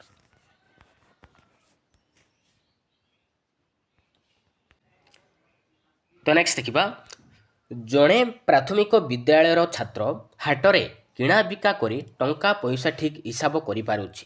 ଏହା ଗଣିତ ଶିକ୍ଷାଦାନର କେଉଁ ଉଦ୍ଦେଶ୍ୟକୁ ସୂଚାଉଛି? ଜଣେ ପ୍ରାଥମିକ ବିଦ୍ୟାଳୟର ଛାତ୍ର ହାଟରେ କିଣାବିକା କରି ଟଙ୍କା ପଇସା ଠିକ୍ ହିସାବ କରିପାରୁଛି। ଏହା ଗଣିତ ଶିକ୍ଷାଦାନର କେଉଁ ଉଦ୍ଦେଶ୍ୟକୁ ସୂଚାଉଛି? ଅପସନ୍ ଏ ଦେଇଛି ଗାଣିତିକ ସୂତ୍ରର ଅବବୋଧନ ନା ଗାଣିତିକ ଜ୍ଞାନ ଆହରଣ ନା ଗାଣିତିକ ଜ୍ଞାନ ପ୍ରୟୋଗ ନା ଗାଣିତିକ ଦକ୍ଷତା ବୃଦ୍ଧି। ରାଇଟ୍ ଆନ୍ସର କେଉଁଟା ହେବ? ରାଇଟ୍ ଆନ୍ସର ହେଉଛି ଆପଣଙ୍କର ଅପସନ୍ ନମ୍ବର ଡି, ଗାଣିତିକ ଦକ୍ଷତା ବୃଦ୍ଧିକୁ ସୂଚାଉଛି। ମନେ ରଖିବେ। ତ ଅପସନ୍ ନମ୍ବର ଡି ହେଉଛି ଆପଣଙ୍କର ରାଇଟ୍ ଆନ୍ସର। ତ ନେକ୍ସଟ ଦେଖିବା, ଜଣେ ଛାତ୍ର ତିନୋଟି ଭିନ୍ନ ଭିନ୍ନ ଆକାର ତ୍ରିଭୁଜ ଅଙ୍କନ କରି ପ୍ରତ୍ୟେକର ତିନି କୋଣ ମାପ କରି ଦେଖିଲେ ଯେ ପ୍ରତ୍ୟେକ ତ୍ରିଭୁଜର ତିନି କୋଣର ସମଷ୍ଟି 180 ଡିଗ୍ରୀ ହେଉଛି। ଏହା କେଉଁ ପଦ୍ଧତିକୁ ସୂଚାଉଛି? ଅବରୋହ ନା ପ୍ରକଳ୍ପ ନା ଶିକ୍ଷଣ କାର୍ଯ୍ୟ ନା ଆରୋହ। ମନେ ରଖିବେ, ତ ଏଇଟା ହେଉଛି ଆରୋହ ପଦ୍ଧତିକୁ ସୂଚାଉଛି। ତ ଅପସନ୍ ନମ୍ବର ଡି ହେଉଛି ଆପଣଙ୍କର ରାଇଟ୍ ଆନ୍ସର। ତ ନେକ୍ସଟ ଦେଖିବା, ଏବେ ଦେଖିବା ଓଡ଼ିଆ ଗ୍ରାମାରର। ତ ଦେଖନ୍ତୁ, ସଞ୍ଚିତକୁ ବହୁ ପଦରେ ପ୍ରକାଶ କଲେ କ'ଣ ହେବ? ସଞ୍ଚିତକୁ ବହୁ ପଦରେ ପ୍ରକାଶ କଲେ କ'ଣ ହେବ? ଯାହା ସଞ୍ଚୟ ହେବା ଉଚିତ ନା ଯେଉଁଗୁଡ଼ିକ ସଞ୍ଚୟ କରାଯିବ ନା ଯାହା ସଞ୍ଚୟ କରାଯାଇଛି ନା କେଉଁଠି ନୁହେଁ। ରାଇଟ୍ ଆନ୍ସର କେଉଁଟା ହେବ? ରାଇଟ୍ ଆନ୍ସର ହେଉଛି ଆପଣଙ୍କର ଅପସନ୍ ନମ୍ବର ସି ହେଉଛି ଆପଣଙ୍କର ରାଇଟ୍ ଆନ୍ସର, ଯାହା ସଞ୍ଚୟ କରାଯାଇଛି। ମନେ ରଖିବେ, ଯାହା ସଞ୍ଚୟ କରାଯାଇଛି। ଅପସନ୍ ନମ୍ବର ସି ହେଉଛି ଆପଣଙ୍କର ରାଇଟ୍ ଆନ୍ସର। ତ ନେକ୍ସଟ ଦେଖିବା, ତ ନେକ୍ସଟ କ୍ୱେଶ୍ଚନ୍ ରହିଛି, କେଉଁଟି ସମୁଦ୍ରର ପ୍ରତିଶବ୍ଦ ନୁହେଁ? ତ ଚାରିଟି ଅପସନ୍ ଦେଇଛି। ତ ଚାରିଟି ଅପସନ୍ ମଧ୍ୟରୁ କେଉଁଟା ଗୋଟେ ସମୁଦ୍ରର ପ୍ରତିଶବ୍ଦ କେଉଁଟା ନୁହେଁ? ଅପସନ୍ ଏ ଦେଇଛି ସରିତପତି ନା ଆମ୍ବନିଧି ନା ଅର୍ଣ୍ଣବ ନା ଭାସ୍କର। ରାଇଟ୍ ଆନ୍ସର କେଉଁଟା ହେବ? ରାଇଟ୍ ଆନ୍ସର ହେଉଛି ଆପଣଙ୍କର ଅପସନ୍ ନମ୍ବର ଡି ହେଉଛି ଆପଣଙ୍କର ରାଇଟ୍ ଆନ୍ସର, ଭାସ୍କର। ଭାସ୍କର କିନ୍ତୁ ସମୁଦ୍ରର ଗୋଟେ ପ୍ରତିଶବ୍ଦ ନୁହେଁ। ମନେ ରଖିବେ। ତ ଭାସ୍କର କାହାର ପ୍ରତିଶବ୍ଦ? ମନେ ରଖିବେ, ରବିର ବା ସୂର୍ଯ୍ୟର ଗୋଟେ ପ୍ରତିଶବ୍ଦ। ମନେ ରଖିବେ, ଭାସ୍କର। ତ ସମୁଦ୍ର ପ୍ରତିଶବ୍ଦ ହେଇଗଲା ସରିତପତି, ଆମ୍ବନିଧି, ଅର୍ଣ୍ଣବ, ରତ୍ନାକର, ବାରିଧି, ଅମ୍ବୁଧି, ପୟୋଧି, ଜଳଧି, ସାଗର, ସିନ୍ଧୁ। ଏସବୁ ହେଉଛି ସମୁଦ୍ରର ଗୋଟେ ଗୋଟେ ପ୍ରତିଶବ୍ଦ। ମନେ ରଖିବେ, କିନ୍ତୁ ଭାସ୍କର ନୁହେଁ। ତ ଅପସନ୍ ନମ୍ବର ଡି ହେଉଛି ଆପଣଙ୍କର ରାଇଟ୍ ଆନ୍ସର। ତ ନେକ୍ସଟ ଦେଖିବା, କେଉଁ ଶବ୍ଦଟି ଅଜ୍ଞାନର ସମାର୍ଥ ଶବ୍ଦ ନୁହେଁ? ଅଜ୍ଞାନର ସମାର୍ଥ ଶବ୍ଦ କେଉଁଟା ନୁହେଁ? କାମନା ନା ମୂର୍ଖତା ନା ଅଦ୍ୱିତୀୟ ନା ଜରଡ଼ା। ରାଇଟ୍ ଆନ୍ସର କେଉଁଟା ହେବ? ରାଇଟ୍ ଆନ୍ସର ହେଉଛି ଆପଣଙ୍କର ଅପସନ୍ ନମ୍ବର ଏ, କାମନା। କାମନା କିନ୍ତୁ ଅଜ୍ଞାନର ଗୋଟେ ସମାର୍ଥ ଶବ୍ଦ ନୁହେଁ। ତ କାମନାର ଅର୍ଥ ହେଉଛି ଇଚ୍ଛା, ଆକାଂକ୍ଷା ମଧ୍ୟ କହିବା, ଅଭିଳାଷ ମଧ୍ୟ କହିବା। ମନେ ରଖିବେ। ତ ଅପସନ୍ ନମ୍ବର ଏ ଯିବ ଆପଣଙ୍କର ରାଇଟ୍ ଆନ୍ସର। ତ ନେକ୍ସଟ ଦେଖିବା, କୁକୁରଟି ଦୌଡ଼ୁଅଛି। ତ ଏଇଟା ଗୋଟେ କେଉଁ କାଳ? କେଉଁ କାଳ? ବର୍ତ୍ତମାନ ନା ଅତୀତ ନା ଭୂତ ନା ଭବିଷ୍ୟତ। ମନେ ରଖିବେ, ତ ଏଇଟା ହେଉଛି ବର୍ତ୍ତମାନ କାଳ। ମନେ ରଖିବେ, ବର୍ତ୍ତମାନ କାଳ। ଅପସନ୍ ନମ୍ବର ଏ ଯିବ ଆପଣଙ୍କର ରାଇଟ୍ ଆନ୍ସର। ତ ବର୍ତ୍ତମାନ ଛ ଛା ଛି ଯଦି ଲାଗିଲା ମାନେ ସେଇଟା ହେଇଯିବ ବର୍ତ୍ତମାନ କାଳରେ। ଆଉ ଅତୀତ କାଳରେ ଲାଗିବ ଲ ଲା ଲି। ମନେ ରଖିବେ। ଆଉ ଭବିଷ୍ୟତରେ ଲାଗିବ ବ ବା ବି। ମନେ ରଖିବେ। ତ ଅପସନ୍ ନମ୍ବର ଏ ଯିବ ଆପଣଙ୍କର ରାଇଟ୍ ଆନ୍ସର। ତ ନେକ୍ସଟ ଦେଖିବା, ତ ନେକ୍ସଟ କ୍ୱେଶ୍ଚନ୍ ରହିଛି, ରାଜା ପୁରୋହିତଙ୍କ ଦ୍ୱାରା ଯଜ୍ଞ କରାଉଛନ୍ତି। ଏହି ବାକ୍ୟରେ ରାଜା କେଉଁ କର୍ତ୍ତା? ପ୍ରଯୋଜ୍ୟ ନା ପ୍ରଯୋଜକ କର୍ତ୍ତା ନା ମୁଖ୍ୟ କର୍ତ୍ତା ନା ଏମାନଙ୍କ ମଧ୍ୟରୁ କୌଣସିଟି ନୁହେଁ। ରାଇଟ୍ ଆନ୍ସର କେଉଁଟା ହେବ? ରାଇଟ୍ ଆନ୍ସର ହେଉଛି ଆପଣଙ୍କର ଅପସନ୍ ନମ୍ବର ବି ହେଉଛି ଆପଣଙ୍କର ରାଇଟ୍ ଆନ୍ସର, ପ୍ରଯୋଜକ କର୍ତ୍ତା। ମନେ ରଖିବେ। ତ ପ୍ରଯୋଜକ କର୍ତ୍ତା କାହାକୁ କୁହାଯାଏ? ମନେ ରଖିବେ ସେ କାର୍ଯ୍ୟକୁ ନିଜେ ନକରି ଅନ୍ୟ ଦ୍ୱାରା କରାଉଛନ୍ତି ତ ସେଥିପାଇଁ ପ୍ରଯୋଜକ କର୍ତ୍ତା ହେଲା। ମନେ ରଖିବେ ତ ରାଜା ନିଜେ ନକରି ପୁରୋହିତଙ୍କ ଦ୍ୱାରା ଯଜ୍ଞ କରାଉଛନ୍ତି ତ ସେଥିପାଇଁ ପ୍ରଯୋଜକ କର୍ତ୍ତା ହେଲା। ମନେ ରଖିବେ ତ ଅପସନ୍ ନମ୍ବର ବି ହେଉଛି ଆପଣଙ୍କର ରାଇଟ୍ ଆନ୍ସର୍। ତ ନେକ୍ସଟ ଦେଖିବ ତ ନେକ୍ସଟ କ୍ୱେଶ୍ଚନ୍ ରହିଛି ଶୁଦ୍ଧ ବନାନ ଥିବା ବାକ୍ୟକୁ ଚୟନ କର। ତ ଚାରିଟି ଅପସନ୍ ଦେଇଛି ତ এই ଚାରିଟି ଅପସନ୍ ମଧ୍ୟରୁ କେଉଁଟା ଗୋଟେ ଶୁଦ୍ଧ ବନାନ ଥିବା ବାକ୍ୟ ଅଟେ। ଅପସନ୍ ଏ ଦେଖନ୍ତୁ ଫକୀରମୋହନ ମାମୁଁ ଉପନ୍ୟାସ ରଚନା କରିଥିଲେ। ବିରେ ମଧ୍ୟ ଦେଇଛି ଫକୀରମୋହନ ମାମୁଁ ଉପନ୍ୟାସ ରଚନା କରିଥିଲେ। ସିରେ ମଧ୍ୟ ଦେଖନ୍ତୁ ଫକୀରମୋହନ ମାମୁଁ ଉପନ୍ୟାସ ରଚନା କରିଥିଲେ। ଡିରେ ଦେଖନ୍ତୁ ଫକୀରମୋହନ ମାମୁଁ ଉପନ୍ୟାସ ରଚନା କରିଥିଲେ। ତ ସବୁଯାକ ଠିକ୍ ଭଳିଆ ଲାଗୁଛି ତ ମାମୁଁ ଏଥିରେ କେଉଁ ବନାନଟି ଲାଗିବ ମାମୁଁ କେଉଁଟା ହେବ ରାଇଟ୍ ଆନ୍ସର୍? ରାଇଟ୍ ଆନ୍ସର୍ ହେଉଛି ଆପଣଙ୍କର ଅପସନ୍ ନମ୍ବର ବି ହେଉଛି ଆପଣଙ୍କର ରାଇଟ୍ ଆନ୍ସର୍। ଫକୀରମୋହନ ମାମୁଁ ଉପନ୍ୟାସ ରଚନା କରିଥିଲେ ମରେ କେବଳ ହର୍ଷୁକାର ହିଁ ଲାଗିବ ମାମୁଁ ମନେ ରଖିବେ। ତ ଅପସନ୍ ନମ୍ବର ବି ହେଉଛି ଆପଣଙ୍କର ରାଇଟ୍ ଆନ୍ସର୍। ତ ନେକ୍ସଟ ଦେଖିବା କେଉଁ ଶବ୍ଦରେ ଧା ଧାତୁ ନାହିଁ? କେଉଁ ଶବ୍ଦରେ ଧା ଧାତୁ ନାହିଁ? ଅପସନ୍ ଏ ଦେଖନ୍ତୁ ଜଳଧି ଦେଇଛି, ବିଧି ଦେଇଛି, ନିଧି ଦେଇଛି, ଜଳଦ ଦେଇଛି। ତ ଏଥିରେ ଆମେ ଗଠନ ନୀତି କରିବା ତ ଦେଖନ୍ତୁ ଜଳଧି ଜଳଯୁକ୍ତ ଧା ଯୁକ୍ତ ଇ ଜଳଧି ତ ଏଥିରେ ଠିକ୍ ଅଛି ଧା ଧାତୁ ଲାଗିଛି। ବିଧି ଦେଖନ୍ତୁ ବି ଯୁକ୍ତ ଧା ଯୁକ୍ତ ଇ ବିଧି ମନେ ରଖିବେ ତ ଏଇଟା ମଧ୍ୟ ଧା ଧାତୁ ଅଛି। ନିଧି ଦେଖନ୍ତୁ ନିଯୁକ୍ତ ଧା ଯୁକ୍ତ ଇ ନିଧି ତ ଏଇଟା ମଧ୍ୟ ଧା ଧାତୁ ଅଛି। କିନ୍ତୁ ଅପସନ୍ ଡି ଦେଖନ୍ତୁ ଜଳଦ ଜଳ ଯୁକ୍ତ ଦା ଯୁକ୍ତ ଅ ଜଳଦ ତ ଏଥିରେ କିନ୍ତୁ ଧା ଧାତୁ ନାହିଁ ମନେ ରଖିବେ। ତ ଅପସନ୍ ନମ୍ବର ଡି ହେଉଛି ଆପଣଙ୍କର ରାଇଟ୍ ଆନ୍ସର୍। ତ ନେକ୍ସଟ ଦେଖିବା ଦଣ୍ଡାଦେଶ ଶବ୍ଦଟିକୁ ସନ୍ଧି ବିଚ୍ଛେଦ କଲେ କ'ଣ ହେବ? ଦଣ୍ଡାଦେଶ ଶବ୍ଦଟିକୁ ସନ୍ଧି ବିଚ୍ଛେଦ କଲେ କ'ଣ ହେବ? ଦଣ୍ଡାଯୁକ୍ତ ଦେଶ ନା ଦଣ୍ଡଯୁକ୍ତ ଆଦେଶ ନା ଦାଣ୍ଡଯୁକ୍ତ ଦେଶ ନା ଦଣ୍ଡାଯୁକ୍ତ ଆଦେଶ? ରାଇଟ୍ ଆନ୍ସର୍ କେଉଁଟା ହେବ? ରାଇଟ୍ ଆନ୍ସର୍ ହେଉଛି ଆପଣଙ୍କର ଅପସନ୍ ନମ୍ବର ବି ହେଉଛି ଆପଣଙ୍କର ରାଇଟ୍ ଆନ୍ସର୍ ଦଣ୍ଡଯୁକ୍ତ ଆଦେଶ ଦଣ୍ଡାଦେଶ ଅପସନ୍ ନମ୍ବର ବି। ତ ନେକ୍ସଟ ଦେଖିବ ଯଥା ପ୍ରଭୁ ତଥା ଭୃତ୍ୟ ରେଖାଙ୍କିତ ପଦଦ୍ୱୟ କେଉଁ ଅବ୍ୟୟ ଚିହ୍ନଟ କର? ଯଥା ତଥା ତ ଏଇଟା ଗୋଟେ କେଉଁ ପ୍ରକାର ଅବ୍ୟୟ ପଦ? ସମ୍ବୋଧନ ସୂଚକ ନା ଆଳଙ୍କାରିକ ନା ବିଶାର୍ଥକ ନା ସାଦୃଶ୍ୟବାଚକ? ମନେ ରଖିବେ ଏଇଟା ହେଉଛି ସାଦୃଶ୍ୟବାଚକ ଅବ୍ୟୟ ପଦ ମନେ ରଖିବେ ଅପସନ୍ ନମ୍ବର ଡି। ତ ନେକ୍ସଟ ଦେଖିବା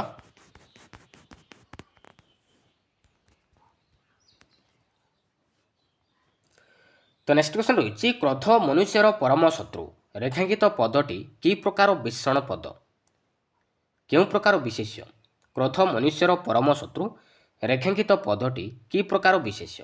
ବ୍ୟକ୍ତିବାଚକ ନା ବସ୍ତୁବାଚକ ନା ଜାତିବାଚକ ନା ଗୁଣବାଚକ?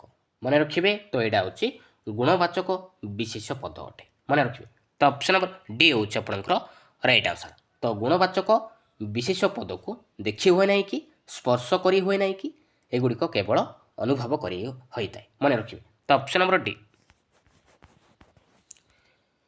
ତ ନେକ୍ସଟ କ୍ୱେଶ୍ଚନ୍ ରହିଛି ଆମୋଦ ଶବ୍ଦର ବିପରୀତ ଶବ୍ଦ କ'ଣ ହେବ? ଆମୋଦ ଶବ୍ଦର ବିପରୀତ ଶବ୍ଦ କ'ଣ? ପ୍ରସାରଣ ନା ପ୍ରାସାଦ ନା ବିଷାଦ ନା ସୁଖ? କେଉଁଟା ହେବ ରାଇଟ୍ ଆନ୍ସର୍? ରାଇଟ୍ ଆନ୍ସର୍ ହେଉଛି ଆପଣଙ୍କର ଅପସନ୍ ନମ୍ବର ସି ଆମୋଦ ଶବ୍ଦର ବିପରୀତ ଶବ୍ଦ ହେଇଯିବ ବିଷାଦ ମନେ ରଖିବେ। ଆଉ ପ୍ରସାରଣର କ'ଣ ହେବ? ମନେ ରଖିବେ ପ୍ରସାରଣର ହେଉଛି ସଂକୋଚନ ଆଉ ପ୍ରାସାଦର କୁଟୀର ମନେ ରଖିବେ। ଆଉ ସୁଖର ବିପରୀତ ଶବ୍ଦ ହେଇଯିବ ଦୁଃଖ। ତ ନେକ୍ସଟ ଦେଖିବା ଆଜି କେତେ ତାରିଖ ତ ଏଇଟା ଗୋଟେ କି ପ୍ରକାର ବାକ୍ୟ? ଆଜି କେତେ ତାରିଖ ତ ଏଇଟା ଗୋଟେ କି ପ୍ରକାର ବାକ୍ୟ? ବିବୃତ୍ତି ସୂଚକ ନା ପ୍ରଶ୍ନ ସୂଚକ ନା ଆଦେଶାତ୍ମକ ନା ବିସ୍ମୟ ସୂଚକ? ମନେ ରଖିବେ ତ ଏଇଟା ହେଉଛି ପ୍ରଶ୍ନ ସୂଚକ ବାକ୍ୟ ଅଟେ ମନେ ରଖିବେ। ଆଜି କେତେ ତାରିଖ କେତେ ତ ଏଇଟା ହେଉଛି ପ୍ରଶ୍ନ ସୂଚକ ବାକ୍ୟ। ତ ଅପସନ୍ ନମ୍ବର ବି ହେଉଛି ଆପଣଙ୍କର ରାଇଟ୍ ଆନ୍ସର୍। ତ ନେକ୍ସଟ ଦେଖିବା ଅଚିହ୍ନା ଲୋକଙ୍କୁ କି ବିଶ୍ୱାସ ବାକ୍ୟଟି କେଉଁ ପ୍ରକାର ଅଟେ? ଅଚିହ୍ନା ଲୋକଙ୍କୁ କି ବିଶ୍ୱାସ ତ ଏଇଟା ଗୋଟେ କେଉଁ ପ୍ରକାର ବାକ୍ୟ? ବିବୃତ୍ତି ନା ନାସ୍ତି ସୂଚକ, ନା ପ୍ରଶ୍ନ ସୂଚକ, ନା ବିସ୍ମୟ ସୂଚକ। ରାଇଟ୍ ଆନ୍ସର କୋଉଟା ହେବ? ରାଇଟ୍ ଆନ୍ସର ହେଉଛି ଆପଣଙ୍କର ଅପସନ୍ ନମ୍ବର ଡି ହେଉଛି ଆପଣଙ୍କର ରାଇଟ୍ ଆନ୍ସର। ବିସ୍ମୟ ସୂଚକ ବାକ୍ୟ ଅଟେ। ଅଚିହ୍ନା ଲୋକଙ୍କୁ କି ବିଶ୍ୱାସ? ତ ଏଇଟା ହେଉଛି ବିସ୍ମୟ ସୂଚକ ବାକ୍ୟ। ଯଦି ଆମେ ବିବୃତ୍ତି ସୂଚକରେ ପରିବର୍ତ୍ତନ କଲେ କ'ଣ ହେବ? ମନେ ରଖିବେ, ଅଚିହ୍ନା ଲୋକଙ୍କୁ ବିଶ୍ୱାସ କରିବା ଭୁଲ। ତ ଏଇଟା ହେଇଯିବ ବିବୃତ୍ତି ସୂଚକରେ। ଆଉ ନାସ୍ତି ସୂଚକରେ ଆମେ ପରିବର୍ତ୍ତନ କଲେ କ'ଣ ହେବ? ନା ଅଚିହ୍ନା ଲୋକଙ୍କୁ ବିଶ୍ୱାସ କରିବା ଉଚିତ ନୁହେଁ ଲାଗିବ। ମନେ ରଖିବେ। ଆଉ ପ୍ରଶ୍ନ ସୂଚକରେ ହେଇଯିବ ଅଚିହ୍ନା ଲୋକଙ୍କୁ କ'ଣ ବିଶ୍ୱାସ କରାଯାଏ। ମନେ ରଖିବେ। ତ ଅପସନ୍ ନମ୍ବର ଡି ହେଉଛି ଆପଣଙ୍କର ରାଇଟ୍ ଆନ୍ସର। ଲୋକଟି ଭାରି ଦୟାଳୁ। ଏଠାରେ ଦୟାଳୁ କି ପ୍ରକାର ପଦ? ବିଶେଷ୍ୟ, ନା ବିଶେଷଣ, ନା ସର୍ବନାମ, ନା କ୍ରିୟା? ଦୟାଳୁ, ତ ଏଇଟା ଗୋଟେ କି ପ୍ରକାର ପଦ? ମନେ ରଖିବେ, ତ ଏଇଟା ହେଉଛି ବିଶେଷଣ। ମନେ ରଖିବେ, ବିଶେଷଣ ପ୍ରକାର ଅଟେ। ତ ଅପସନ୍ ନମ୍ବର ବି ହେଉଛି ଆପଣଙ୍କର ରାଇଟ୍ ଆନ୍ସର।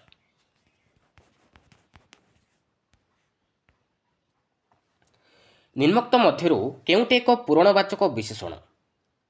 ପୂରଣବାଚକ ବିଶେଷଣ କୋଉଟା? 7, ନା 8, ନା 10, ନା 5? ରାଇଟ୍ ଆନ୍ସର ହେଉଛି ଆପଣଙ୍କର ଅପସନ୍ ନମ୍ବର ସି ହେଉଛି ଆପଣଙ୍କର ରାଇଟ୍ ଆନ୍ସର 10। 10 ହେଉଛି ଗୋଟେ ପୂରଣବାଚକ ବିଶେଷଣ ପଦ। ମନେ ରଖିବେ। ତ 7, 8, 5 ଏସବୁ ହେଉଛି ସଂଖ୍ୟାବାଚକ।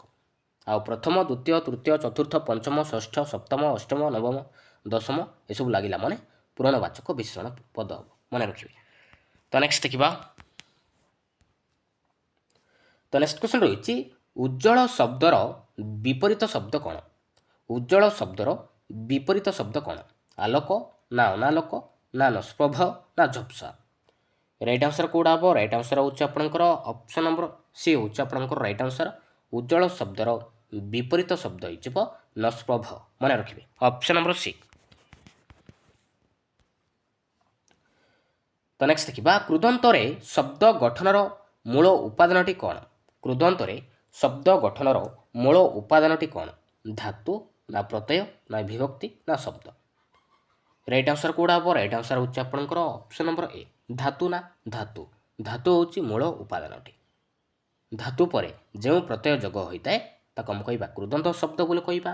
ଶବ୍ଦ ପରେ ଯେଉଁ ପ୍ରତ୍ୟୟ ଯୋଗ ହୋଇଥାଏ ତାକୁ ଆମେ କହିବା ତଦ୍ଧିତ ଶବ୍ଦ ବୋଲି କହିଥାଉ। ତ ଅପସନ୍ ନମ୍ବର ଏ ହେଇଯିବ ଆପଣଙ୍କର ରାଇଟ୍ ଆନ୍ସର।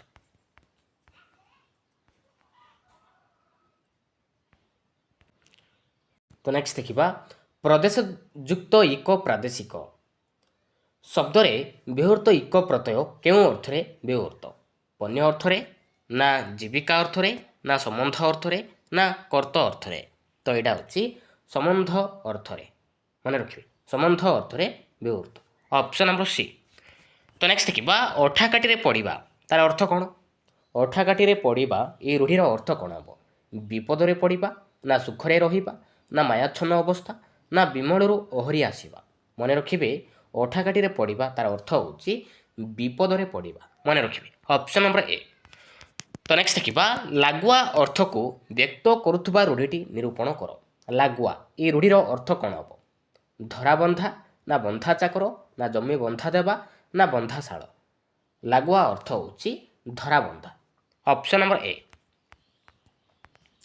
ତ ନେକ୍ସଟ ଦେଖିବା, ମୁଣ୍ଡକୁ ହାତ ପାଏନା এই ରୂଢ଼ିର ଅର୍ଥ କ'ଣ ହେବ? ମୁଣ୍ଡକୁ ହାତ ପାଏନା এই ରୂଢ଼ିର ଅର୍ଥ କ'ଣ?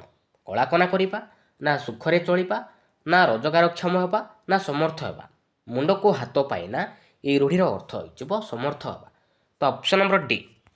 ତ ନେକ୍ସଟ ଦେଖିବା, ଅନୁରୋଧ କରିବା এই ରୂଢ଼ିର ଅର୍ଥ କ'ଣ ହେବ? ହାତକୁ ଦି ହାତ, ନା ହାତ ଯଶ, ନା ହାତ ଧରିବା, ନା ହାତ କରିବା? ଅନୁରୋଧ କରିବା ତାର ଅର୍ଥ ହେଉଛି ହାତ ଧରିବା। ତ ଅପସନ୍ ନମ୍ବର ସି ହେଉଛି ଆପଣଙ୍କର ରାଇଟ୍ ଆନ୍ସର। ତ ନେକ୍ସଟ ଦେଖିବା, ତ ନେକ୍ସଟ କ୍ୱେଶ୍ଚନ ରହିଛି, ବେଦ ହେଉଛି ପୃଥିବୀର ପ୍ରାଚୀନତମ ଗ୍ରନ୍ଥ। ଏଠାରେ ପ୍ରାଚୀନତମ, ତ ଏଇଟା ଗୋଟେ କି ପ୍ରକାର ବିଶେଷଣ ପଦ? କ୍ରିୟାଜ, ନା ବିଧେୟ, ନା ତୁଳନାତ୍ମକ, ନା ସଂଖ୍ୟାବାଚକ?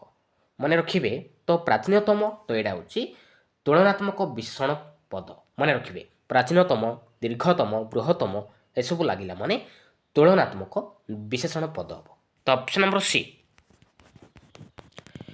ତ ତ ନେକ୍ସଟ ଦେଖିବା ଏ ଉଡ଼ନ୍ତା ଚଢ଼େଇର ପର ଗଣିବା ପିଲା। ଉଡ଼ନ୍ତା ତ ଏଇଟା ଗୋଟେ କି ପ୍ରକାର ପଦ? କ୍ରିୟାପଦ ନା କ୍ରିୟା ବିଶେଷଣ ନା କ୍ରିୟାଜ ବିଶେଷଣ ନା କ୍ରିୟା ବିଶେଷଣର ବିଶେଷଣ। ମନେ ରଖିବେ ଉଡ଼ନ୍ତା ଚଳନ୍ତା ଏସବୁ ହେଉଛି କ୍ରିୟାଜ ବିଶେଷଣ ପଦ। ତ ଅପସନ୍ ନମ୍ବର ସି। ତ ନେକ୍ସଟ ଦେଖିବା ଦୁଇଟି କର୍ମପଦ ଗ୍ରହଣ କରୁଥିବା କ୍ରିୟାକୁ କ'ଣ କୁହାଯାଏ? ଦୁଇଟି କର୍ମପଦ ଗ୍ରହଣ କରୁଥିବା କ୍ରିୟାକୁ କ'ଣ କୁହାଯାଏ? ଅକର୍ମକ କ୍ରିୟା ନା ସକର୍ମକ କ୍ରିୟା ନା ଦ୍ୱିକର୍ମକ କ୍ରିୟା ନା ମିଶ୍ର କ୍ରିୟା କହିବା। ମନେ ରଖିବେ ଦୁଇଟି କର୍ମପଦ ଗ୍ରହଣ କରୁଥିବା କ୍ରିୟାକୁ ଆମେ କହିଥାଉ ଦ୍ୱିକର୍ମକ କ୍ରିୟା ବୋଲି କହିଥାଉ। ତ ଅପସନ୍ ନମ୍ବର ସି ହେଉଛି ଆପଣଙ୍କର ରାଇଟ୍ ଆନ୍ସର। ତ ନେକ୍ସଟ ଦେଖିବା ପ୍ରାଥମିକ ସ୍ତର ପାଠ୍ୟପୁସ୍ତକରେ କେତୋଟି ସ୍ୱରବର୍ଣ୍ଣ ଶିକ୍ଷା ଦିଆଯାଏ? କେତୋଟି ଆମର ସ୍ୱରବର୍ଣ୍ଣ ଅଛି? ମନେ ରଖିବେ 11ଟି ନା 11ଟି ଅଛି। ତ ଅପସନ୍ ନମ୍ବର ଏ। ତ ନେକ୍ସଟ ଦେଖିବା କେଉଁଟି ସଂଯୋଗ ଅବ୍ୟୟ ପଦ ନୁହେଁ? ମାତ୍ର ପ୍ରକୃତି କିନ୍ତୁ ଓ କେଉଁଟା ଗୋଟେ ସଂଯୋଗ ଅବ୍ୟୟ ପଦ କେଉଁଟା ନୁହେଁ? କେଉଁଟା ରାଇଟ୍ ଆନ୍ସର? ରାଇଟ୍ ଆନ୍ସର ହେଉଛି ଆପଣଙ୍କର ଅପସନ୍ ନମ୍ବର ବି। ଏଇଟା କିନ୍ତୁ ସଂଯୋଗ ଅବ୍ୟୟ ପଦ ନୁହେଁ। ତ ମାତ୍ର କିନ୍ତୁ ଓ ଏବଂ ଏସବୁ ହେଉଛି ସଂଯୋଗ ଅବ୍ୟୟ ପଦ କିନ୍ତୁ ପ୍ରକୃତି ନୁହେଁ। ତ ଅପସନ୍ ନମ୍ବର ବି। ତ ନେକ୍ସଟ ଦେଖିବା ବ୍ୟଞ୍ଜନ ବର୍ଣ୍ଣକୁ ସ୍ପର୍ଶ ଅନୁଯାୟୀ କେତୋଟି ବର୍ଗରେ ବିଭକ୍ତ କରାଯାଇଛି? କେତୋଟି ବର୍ଗରେ ବିଭକ୍ତ କରାଯାଇଛି? ମନେ ରଖିବେ 5ଟି ବର୍ଗରେ ବିଭକ୍ତ କରାଯାଇଛି। ମନେ ରଖିବେ ଅପସନ୍ ନମ୍ବର ଡି ହେଉଛି ଆପଣଙ୍କର ରାଇଟ୍ ଆନ୍ସର। ତ ନେକ୍ସଟ ଦେଖିବା ଭାଷାର ସର୍ବନିମ୍ନ ଏକକ କ'ଣ? ଭାଷାର ସର୍ବନିମ୍ନ ଏକକ କ'ଣ? ଶବ୍ଦ ନା ବର୍ଣ୍ଣ ନା ପଦ ନା ଧ୍ୱନି? ଭାଷାର ସର୍ବନିମ୍ନ ଏକକ ହେଉଛି ଧ୍ୱନି। ମନେ ରଖିବେ ତ ଧ୍ୱନିର ଲିଖିତ ରୂପକୁ କ'ଣ କୁହାଯାଏ? ଲିପି କହିବା ନା ଧ୍ୱନିର ଲିଖିତ ରୂପକୁ ଆମେ କହିବା ଲିପି ବୋଲି କହିବା। ଆଉ ଧ୍ୱନିର ପ୍ରତିନିଧିତ୍ୱ କରୁଥିବା ଲିପିକୁ ଆମେ କହିବା ବର୍ଣ୍ଣ ବୋଲି କହିବା। ମନେ ରଖିବେ। ତ ନେକ୍ସଟ ଦେଖିବା ତ ନେକ୍ସଟ କ୍ୱେଶ୍ଚନ୍ ରହିଛି ପଦ କେତେ ପ୍ରକାର? ପଦ କେତେ ପ୍ରକାର? 2 ପ୍ରକାର ନା 4 ପ୍ରକାର ନା 5 ପ୍ରକାର ନା 6 ପ୍ରକାର? ମନେ ରଖିବେ ପଦ ହେଉଛି 5 ପ୍ରକାର। କ'ଣ କ'ଣ? ବିଶେଷ୍ୟ, ବିଶେଷଣ, ସର୍ବନାମ, ଅବ୍ୟୟ, କ୍ରିୟା। ମନେ ରଖିବେ ତ ପଦ ହେଉଛି 5 ପ୍ରକାର। Option number C. ତ ନେକ୍ସଟ ଦେଖିବା ଏବେ ଦେଖିବା ପେଡାଗୋଜି। ଆମ ରାଜ୍ୟର କେଉଁ ସଂସ୍ଥା ପ୍ରାଥମିକ ସ୍ତର ପାଇଁ ପାଠ୍ୟଘୋଷଣା ପ୍ରସ୍ତୁତ କରିଥାଏ? ଆମ ରାଜ୍ୟର କେଉଁ ସଂସ୍ଥା ପ୍ରାଥମିକ ସ୍ତର ପାଇଁ ପାଠ୍ୟଘୋଷଣା ପ୍ରସ୍ତୁତ କରିଥାଏ? ଓପେପା ନା ଟି&ଏସିଆରଟି ନା ଏନସିଟି ନା ଇଏଲଟିଆଇ? ମନେ ରଖିବେ ଟି&ଏସିଆରଟି। ଆମ ରାଜ୍ୟର ଟି&ଏସିଆରଟି ସଂସ୍ଥା ପ୍ରାଥମିକ ସ୍ତର ପାଇଁ ପାଠ୍ୟଘୋଷଣା ପ୍ରସ୍ତୁତ କରିଥାଏ। ତ ଅପସନ୍ ନମ୍ବର ବି ହେଉଛି ଆପଣଙ୍କର ରାଇଟ୍ ଆନ୍ସର। ତ ନେକ୍ସଟ ଦେଖିବା ତ ନେକ୍ସଟ କ୍ୱେଶ୍ଚନ୍ ରହିଛି ନିମ୍ନୋକ୍ତ ମଧ୍ୟରୁ କେଉଁଟି ଶିଶୁର ଶାରୀରିକ ଅଭିବୃଦ୍ଧିକୁ ସୂଚାଉଛି? ନକାରାତ୍ମକ ନା ପରିମାଣାତ୍ମକ ନା ଗୁଣାତ୍ମକ ନା ସକାରାତ୍ମକ? ରାଇଟ୍ ଆନ୍ସର କେଉଁଟା ହେବ? ରାଇଟ୍ ଆନ୍ସର ହେଉଛି ଆପଣଙ୍କର ଅପସନ୍ ନମ୍ବର ବି ପରିମାଣାତ୍ମକ।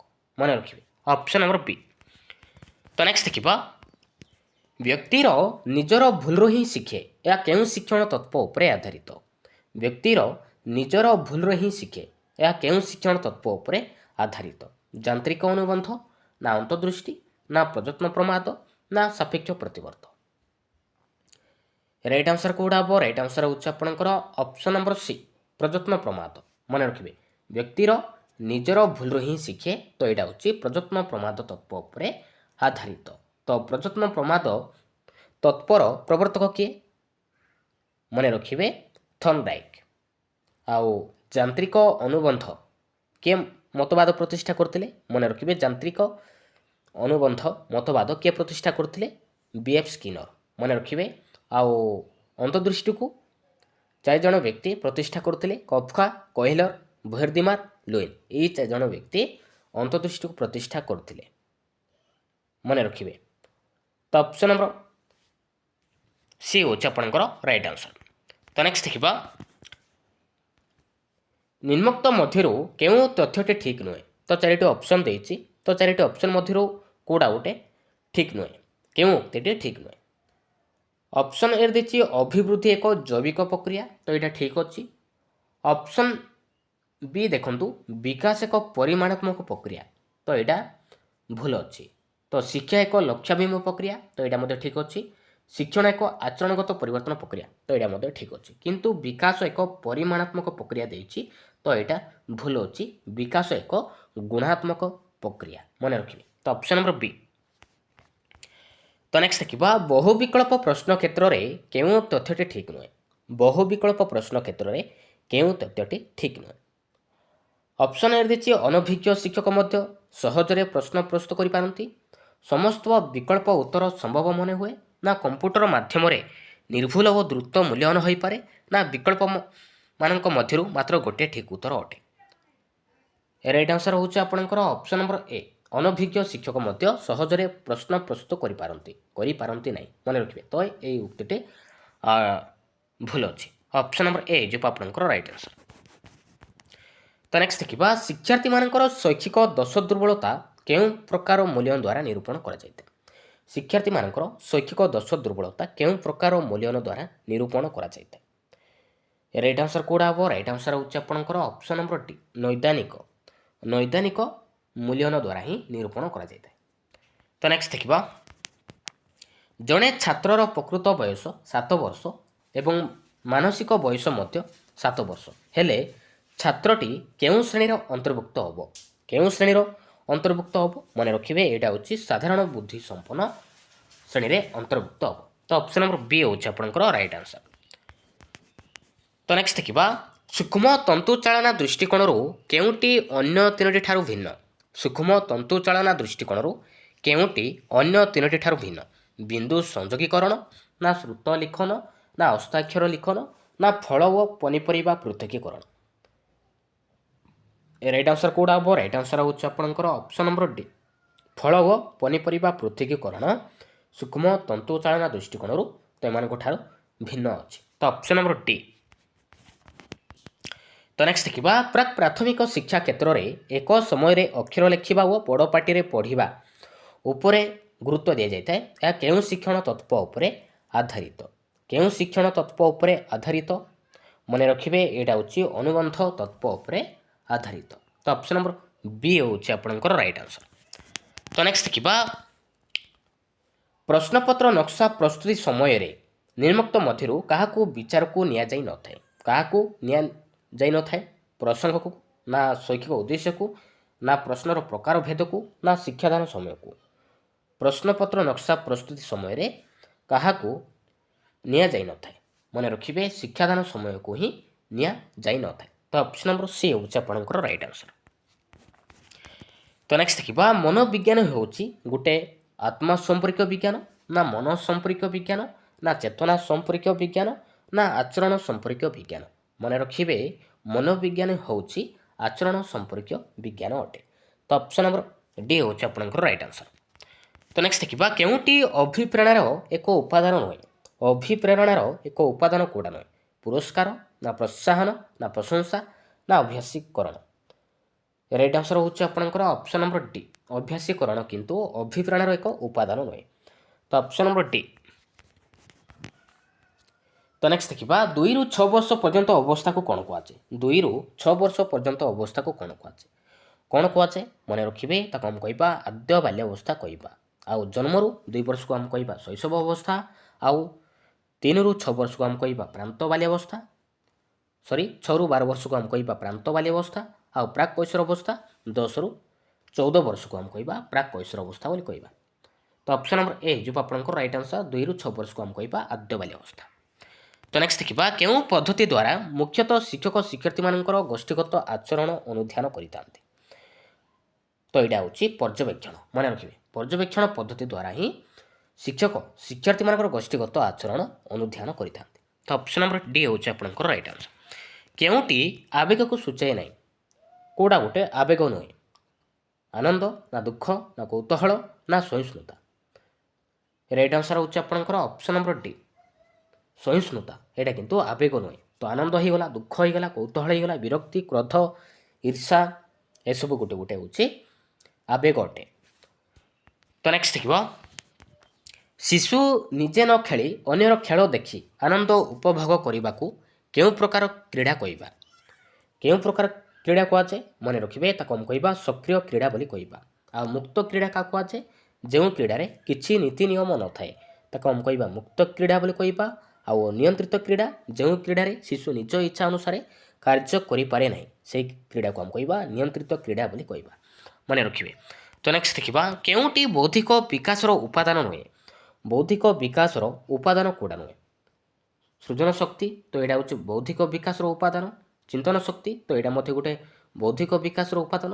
କଳ୍ପନା ଶକ୍ତି, ତ ଏଇଟା ମଧ୍ୟ ଗୋଟେ ବୌଦ୍ଧିକ ବିକାଶର ଉପାଦାନ। କିନ୍ତୁ ସହନ ଶକ୍ତି କିନ୍ତୁ ବୌଦ୍ଧିକ ବିକାଶର ଉପାଦାନ ନୁହେଁ। ତ ଅପସନ୍ ନମ୍ବର ବି ହେଉଛି ଆପଣଙ୍କର ରାଇଟ୍ ଆନ୍ସର।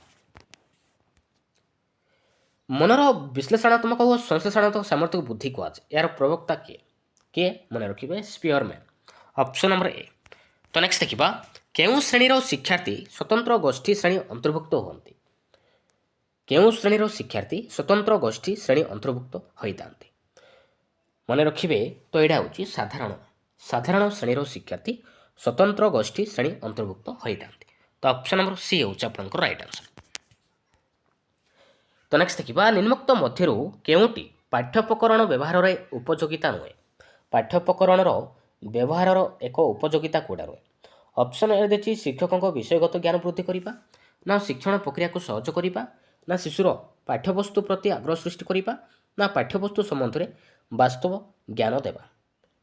ରାଇଟ୍ ଆନ୍ସର କୋଉଟା ହେବ? ରାଇଟ୍ ଆନ୍ସର ହେଉଛି ଆପଣଙ୍କର ଅପସନ୍ ନମ୍ବର ଏ, ଶିକ୍ଷକଙ୍କ ବିଷୟଗତ ଜ୍ଞାନ ବୃଦ୍ଧି କରିବା। ଏଇଟା କିନ୍ତୁ ପାଠ୍ୟୋପକରଣ ବ୍ୟବହାରର ଏକ ଉପଯୋଗିତା ନୁହେଁ। ତ ନେକ୍ସଟ ଦେଖିବା, ଦୃଶ୍ୟ ଶ୍ରାବ୍ୟ ଉପକରଣ ବ୍ୟବହାର ଦ୍ୱାରା କେଉଁଟି ସାଧିତ ହୋଇଥାଏ? କେଉଁଥିରେ ସାଧିତ ହୋଇଥାଏ? ଦୃଶ୍ୟ ମାନେ କ'ଣ? ଦେଖିବା, ନା ଶ୍ରାବ୍ୟ ମାନେ ହେଉଛି ଶୁଣିବା। ତ ଦେଖି ଶୁଣି ମଧ୍ୟରେ ସମନ୍ୱୟ ସ୍ଥାପନ ହୋଇଥାଏ। ତ ଅପସନ୍ ନମ୍ବର ବି। ତ ନେକ୍ସଟ ଦେଖିବା, କେଉଁଟି ପାରଦର୍ଶିତା ଶିକ୍ଷଣର ଏକ ଉପାଦାନ ନୁହେଁ? ତ ପାରଦର୍ଶିତା ଶିକ୍ଷଣର ଉପାଦାନ କୋଉଟା ନୁହେଁ? ବିକଳ୍ପ ପାଠ୍ୟପୁସ୍ତକ ବ୍ୟବହାର, ନା ବିକଳ୍ପ ଶିକ୍ଷାଦାନ ପଦ୍ଧତି, ନା ଶିଶୁ କୈନ୍ଦ୍ରିକ ଶିକ୍ଷଣ କାର୍ଯ୍ୟ, ନା ଦଳଗତ ଶିକ୍ଷାଦାନ। ମନେ ରଖିବେ, ଦଳଗତ ଶିକ୍ଷାଦାନ ଏଇଟା କିନ୍ତୁ ପାରଦର୍ଶିତା ଶିକ୍ଷଣର ଏକ ଉପାଦାନ ନୁହେଁ। ତ ଅପସନ୍ ନମ୍ବର ଡି। ତ ନେକ୍ସଟ ଦେଖିବା, ଜଣେ ଛାତ୍ର ଗୃହ କାର୍ଯ୍ୟ କଲାବେଳେ ଗୋଟିଏ ଗଣିତ ପ୍ରଶ୍ନ ଠିକ୍ ସମାଧାନ କରି ବେଶ୍ ଆନନ୍ଦ ପାଇଲା, ପରବର୍ତ୍ତୀ ପ୍ରଶ୍ନ ସମାଧାନ କରିବା ପାଇଁ ଆଗ୍ରହ ପ୍ରକାଶ କଲା। ଏହା ଶିକ୍ଷଣର କେଉଁ ନିୟମ ଉପରେ ଆଧାରିତ? ମନେ ରଖିବେ, ତ ଏଇଟା ହେଉଛି ଫଳାଫଳ ନିୟମ ଉପରେ ହିଁ ଆଧାରିତ। Option number D. ତ ନେକ୍ସଟ ଦେଖିବା, କେଉଁଟି ନିରବଚ୍ଛିନ୍ନ ସଂଜ୍ଞାପକ ମୂଲ୍ୟାୟନ ଦ୍ୱାରା ପରିମାପ କରାଯାଇଥାଏ? କେଉଁଥିରେ ନିରବଚ୍ଛିନ୍ନ ସଂଜ୍ଞାପକ ମୂଲ୍ୟାୟନ ଦ୍ୱାରା ପରିମାପ କରାଯାଇଥାଏ? ସାମଗ୍ରିକ ବିକାଶ, ନା ସୃଜନ ଶକ୍ତିର ବିକାଶ, ନା ଅଭିଜ୍ଞତାର ବିକାଶ, ନା କେନ୍ଦ୍ରାପସାରୀ ଚିନ୍ତନ ବିକାଶ। ତ ଏଇଟା ହେଉଛି କେନ୍ଦ୍ରାପସାରୀ ଚିନ୍ତନ ବିକାଶରେ ପରିମାପ କରାଯାଇଥାଏ।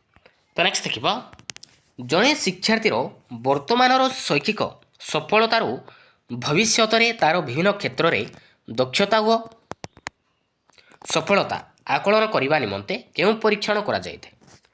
କେଉଁ ପରୀକ୍ଷଣ କରାଯାଇଥାଏ? ତ ଏଇଟା ହେଉଛି ଅଭିଯୋଗ୍ୟତା ପରୀକ୍ଷଣ କରାଯାଇଥାଏ। ତ ଅପସନ୍ ନମ୍ବର ଏ ହେଇଯିବ ଆପଣଙ୍କର ରାଇଟ୍ ଆନ୍ସର। ତ ନେକ୍ସଟ ଦେଖିବା, କେଉଁଟି ଏକ ମାତ୍ରାସୂଚକ ପାଠ୍ୟୋପକରଣ ଅଟେ? କେଉଁଟା ଗୋଟେ ମାତ୍ରାସୂଚକ ପାଠ୍ୟୋପକରଣ ଅଟେ? କଳାପଟା, ନା ପ୍ରଦର୍ଶନ ବୋର୍ଡ଼, ନା ସ୍ଥିର ଛବି, ନା ପ୍ରତିରୂପ। ରାଇଟ୍ ଆନ୍ସର ହେଉଛି ଆପଣଙ୍କର ଅପସନ୍ ନମ୍ବର ଡି, ପ୍ରତିରୂପ। ପ୍ରତିରୂପ ହେଉଛି ଗୋଟେ ମାତ୍ରାସୂଚକ ଉପକରଣ ଅଟେ। ତ ବିଭିନ୍ନ ପ୍ରକାର ବସ୍ତୁ ହେଇଗଲା, ଚିତ୍ର ହେଇଗଲା, ମଡେଲ ହେଇଗଲା, ଏସବୁ ହେଉଛି ମାତ୍ରାସୂଚକ ପାଠ୍ୟୋପକରଣ ଅଟେ। ତ ଅପସନ୍ ନମ୍ବର ଡି। ତ ନେକ୍ସଟ ଦେଖିବା, ପ୍ରାଥମିକ ବିଦ୍ୟାଳୟର ଶିକ୍ଷାର୍ଥୀମାନେ ମୁଖ୍ୟତଃ ନିମ୍ନୋକ୍ତ କେଉଁ ଉପାୟ ଦ୍ୱାରା ଅଭିଜ୍ଞତା ଅର୍ଜନ କରିଥାନ୍ତି? ବାସ୍ତବ ପର୍ଯ୍ୟବେକ୍ଷଣ, ନା ଅନ୍ୟମାନଙ୍କ ଠାରୁ ଶୁଣି, ନା ଅନୁକରଣ କରି, ନା କାଳ୍ପନିକ ଚିନ୍ତନ କରି। ରାଇଟ୍ ଆନ୍ସର କେଉଁଟା ହେବ? ରାଇଟ୍ ଆନ୍ସର ହେଉଛି ଆପଣଙ୍କର ଅପସନ୍ ନମ୍ବର ଏ, ବାସ୍ତବ ପର୍ଯ୍ୟବେକ୍ଷଣ କରି ହିଁ ଅଭିଜ୍ଞତା ଅର୍ଜନ କରିଥାନ୍ତି। ତ ନେକ୍ସଟ ଦେଖିବା, କେଉଁଟି କାର୍ଯ୍ୟ ପଦ୍ଧତି ଭିତ୍ତିକ ଶିକ୍ଷଣର ଏକ ଉପାଦାନ ନୁହେଁ? କାର୍ଯ୍ୟ ପଦ୍ଧତି ଭିତ୍ତିକ ଶିକ୍ଷଣର ଏକ ଉପାଦାନ କେଉଁଟା? ଅର୍ଥବୋଧକ ଶିକ୍ଷଣ, ନା ଅପେକ୍ଷାକୃତ ସ୍ଥାୟୀ ଶିକ୍ଷଣ, ନା ଶିକ୍ଷକ ଖୁବ୍ ସକ୍ରିୟ, ନା ଆନନ୍ଦଦାୟୀ।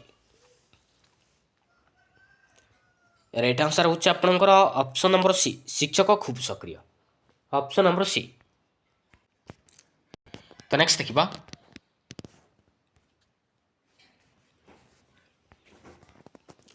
ତ ନେକ୍ସଟ କ୍ୱେଶ୍ଚନ ରହିଛି, କେଉଁଟି ବହୁଶ୍ରେଣୀୟ ଶିକ୍ଷାଦାନ ବ୍ୟବସ୍ଥାର ଏକ ବୈଶିଷ୍ଟ୍ୟ ନୁହେଁ? ବହୁଶ୍ରେଣୀୟ ଶିକ୍ଷାଦାନ ବ୍ୟବସ୍ଥାର ଏକ ବୈଶିଷ୍ଟ୍ୟ କେଉଁଟା ନୁହେଁ? ଅପସନ୍ ଏ ଦେଇଛି ଜଣେ ଶିକ୍ଷକ ଏକ ସମୟରେ ଏକାଧିକ ଶ୍ରେଣୀରେ ଶିକ୍ଷାଦାନ କରନ୍ତି। ବିରେ ଦେଇଛି ଶିକ୍ଷକ ଗୋଟିଏ ଶ୍ରେଣୀରେ ପାଠ ଦେଇ ଅନ୍ୟ ଶ୍ରେଣୀରେ ଶିକ୍ଷାଦାନ କରନ୍ତି।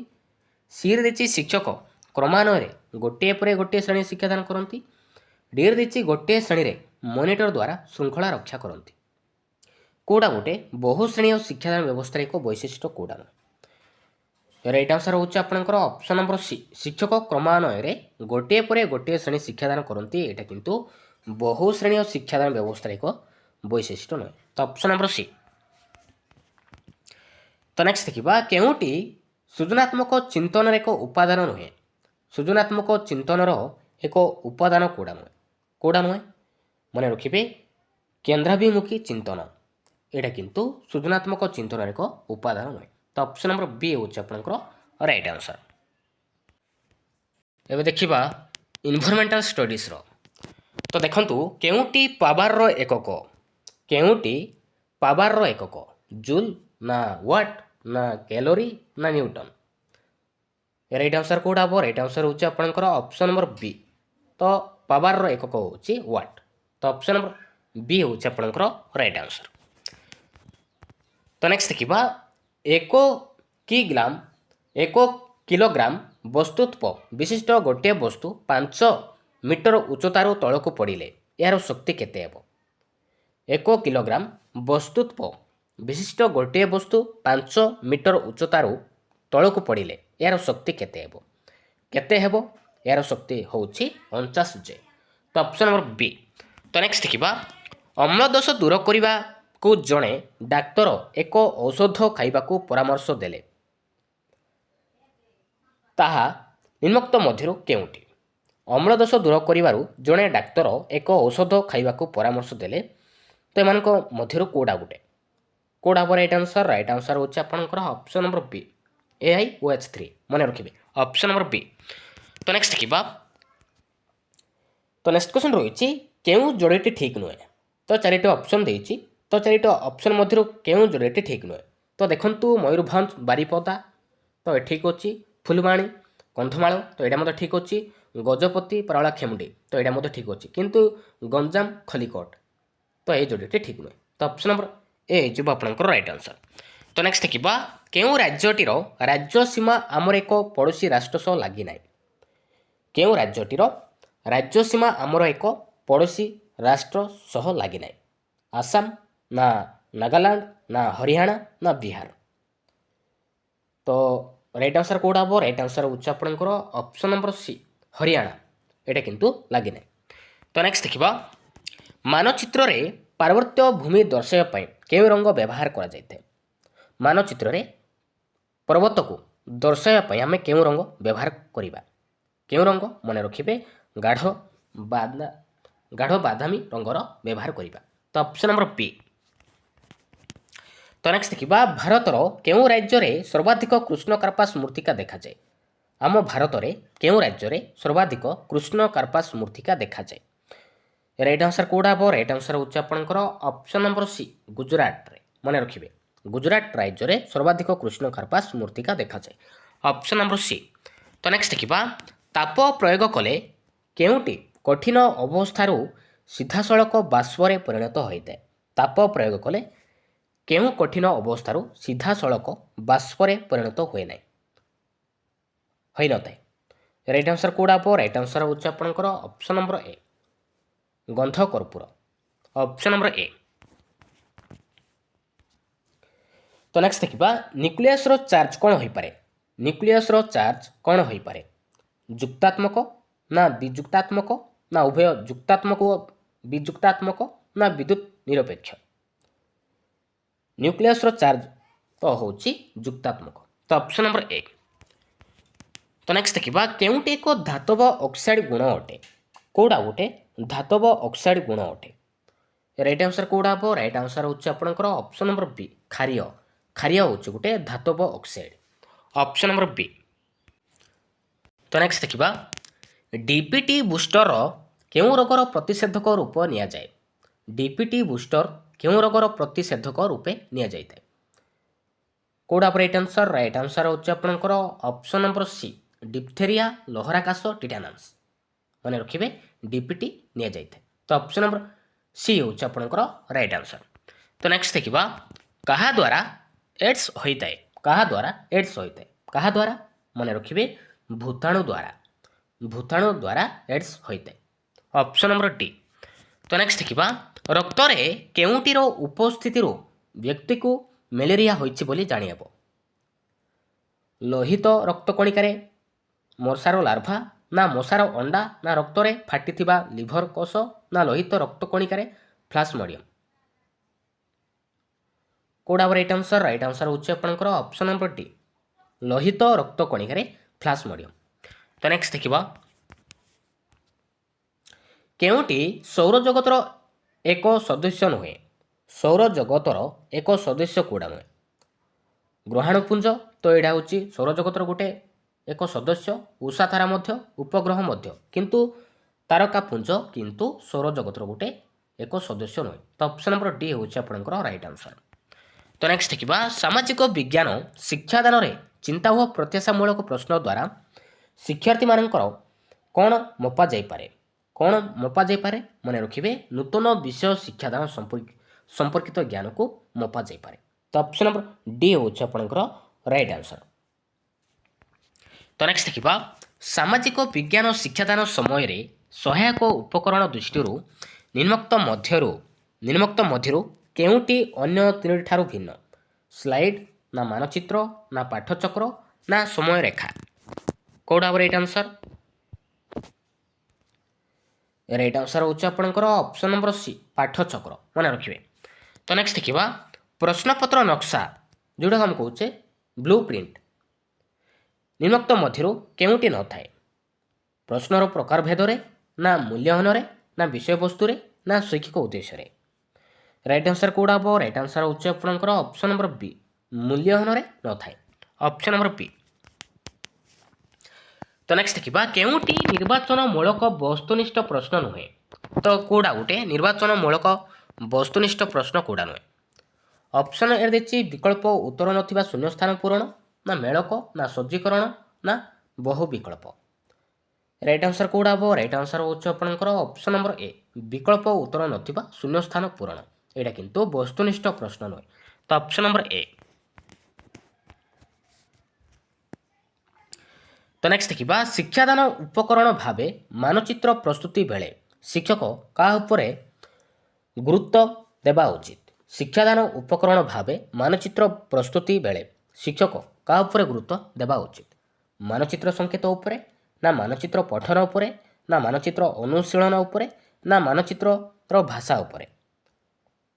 କାହା ଉପରେ ଗୁରୁତ୍ୱ ଦେବା ଉଚିତ? ମନେ ରଖିବେ ମାନଚିତ୍ର ଭାଷା ଉପରେ ଗୁରୁତ୍ୱ ଦେବା ଉଚିତ।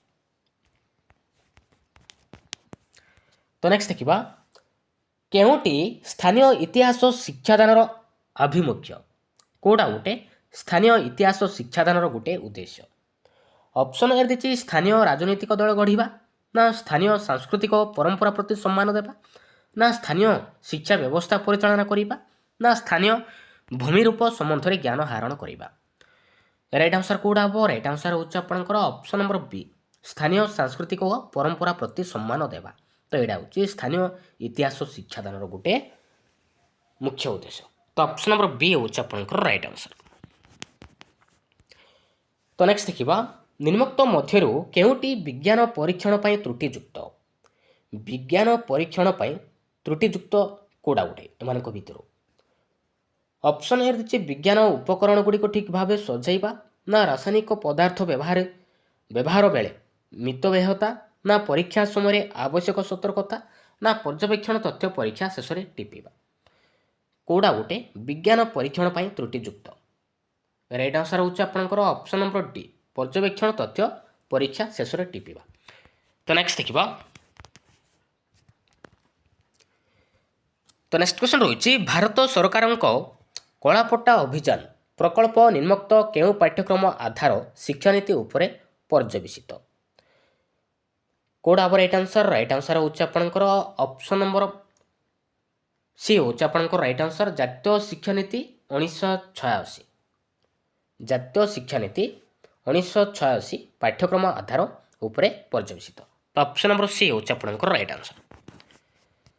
ତ ନେକ୍ସଟ ଦେଖିବା ତ ନେକ୍ସଟ କ୍ୱେଶ୍ଚନ ରହିଛି ପ୍ରାଥମିକ ସ୍ତରରେ ଶିକ୍ଷାର୍ଥୀମାନଙ୍କୁ କ୍ରିୟାକଳାପ ମାଧ୍ୟମରେ ଶିକ୍ଷାଦାନ ଦେବା ଉଚିତ? କ'ଣ ପାଇଁ ଦେବା ଉଚିତ? କ'ଣ ପାଇଁ? ଶିକ୍ଷକ ଶିକ୍ଷାଦାନ ଉପରେ ଗୁରୁତ୍ୱ ଦିଆଯାଇଥାଏ ନା ଏହାଦ୍ୱାରା ଶିକ୍ଷାର୍ଥୀମାନଙ୍କୁ ଶିକ୍ଷକ ବିବିଧ କାର୍ଯ୍ୟରେ ନିୟୋଜିତ କରାଇବା ଶିକ୍ଷାଦାନ ସମୟରେ ବଞ୍ଚାଇ ପାରିବେ ନା ଶିକ୍ଷକ ବିଷୟବସ୍ତୁକୁ ନିର୍ଦ୍ଦିଷ୍ଟ ସମୟ ମଧ୍ୟରେ ସାରିପାରିବେ ନା ଶିକ୍ଷାର୍ଥୀମାନେ ଆଗ୍ରହରେ ବିବିଧ କାର୍ଯ୍ୟରେ ଭାଗ ନେଇ ବିଷୟ ସମ୍ପର୍କିତ ବସ୍ତୁନିଷ୍ଠ ଧାରଣା ଅର୍ଜନ କରିବେ। ରାଇଟ୍ ଆନ୍ସର କେଉଁଟା ହେବ? ରାଇଟ୍ ଆନ୍ସର ହେଉଛି ଆପଣଙ୍କର ଅପସନ୍ ନମ୍ବର ଡି। ଶିକ୍ଷାର୍ଥୀମାନେ ଆଗ୍ରହରେ ବିବିଧ କାର୍ଯ୍ୟରେ ଭାଗ ନେଇ ବିଷୟ ସମ୍ପର୍କିତ ବସ୍ତୁନିଷ୍ଠ ଧାରଣା ଅର୍ଜନ କରିବେ। ତ ଅପସନ୍ ନମ୍ବର ଡି। ତ ନେକ୍ସଟ ଦେଖିବା ଦାରିଙ୍ଗିବାଡ଼ିରେ ଶୀତଳ ଜଳବାୟୁ ଅନୁଭୂତ ହେବାରେ କେଉଁ କାରଣ ପାଇଁ ଦାୟୀ?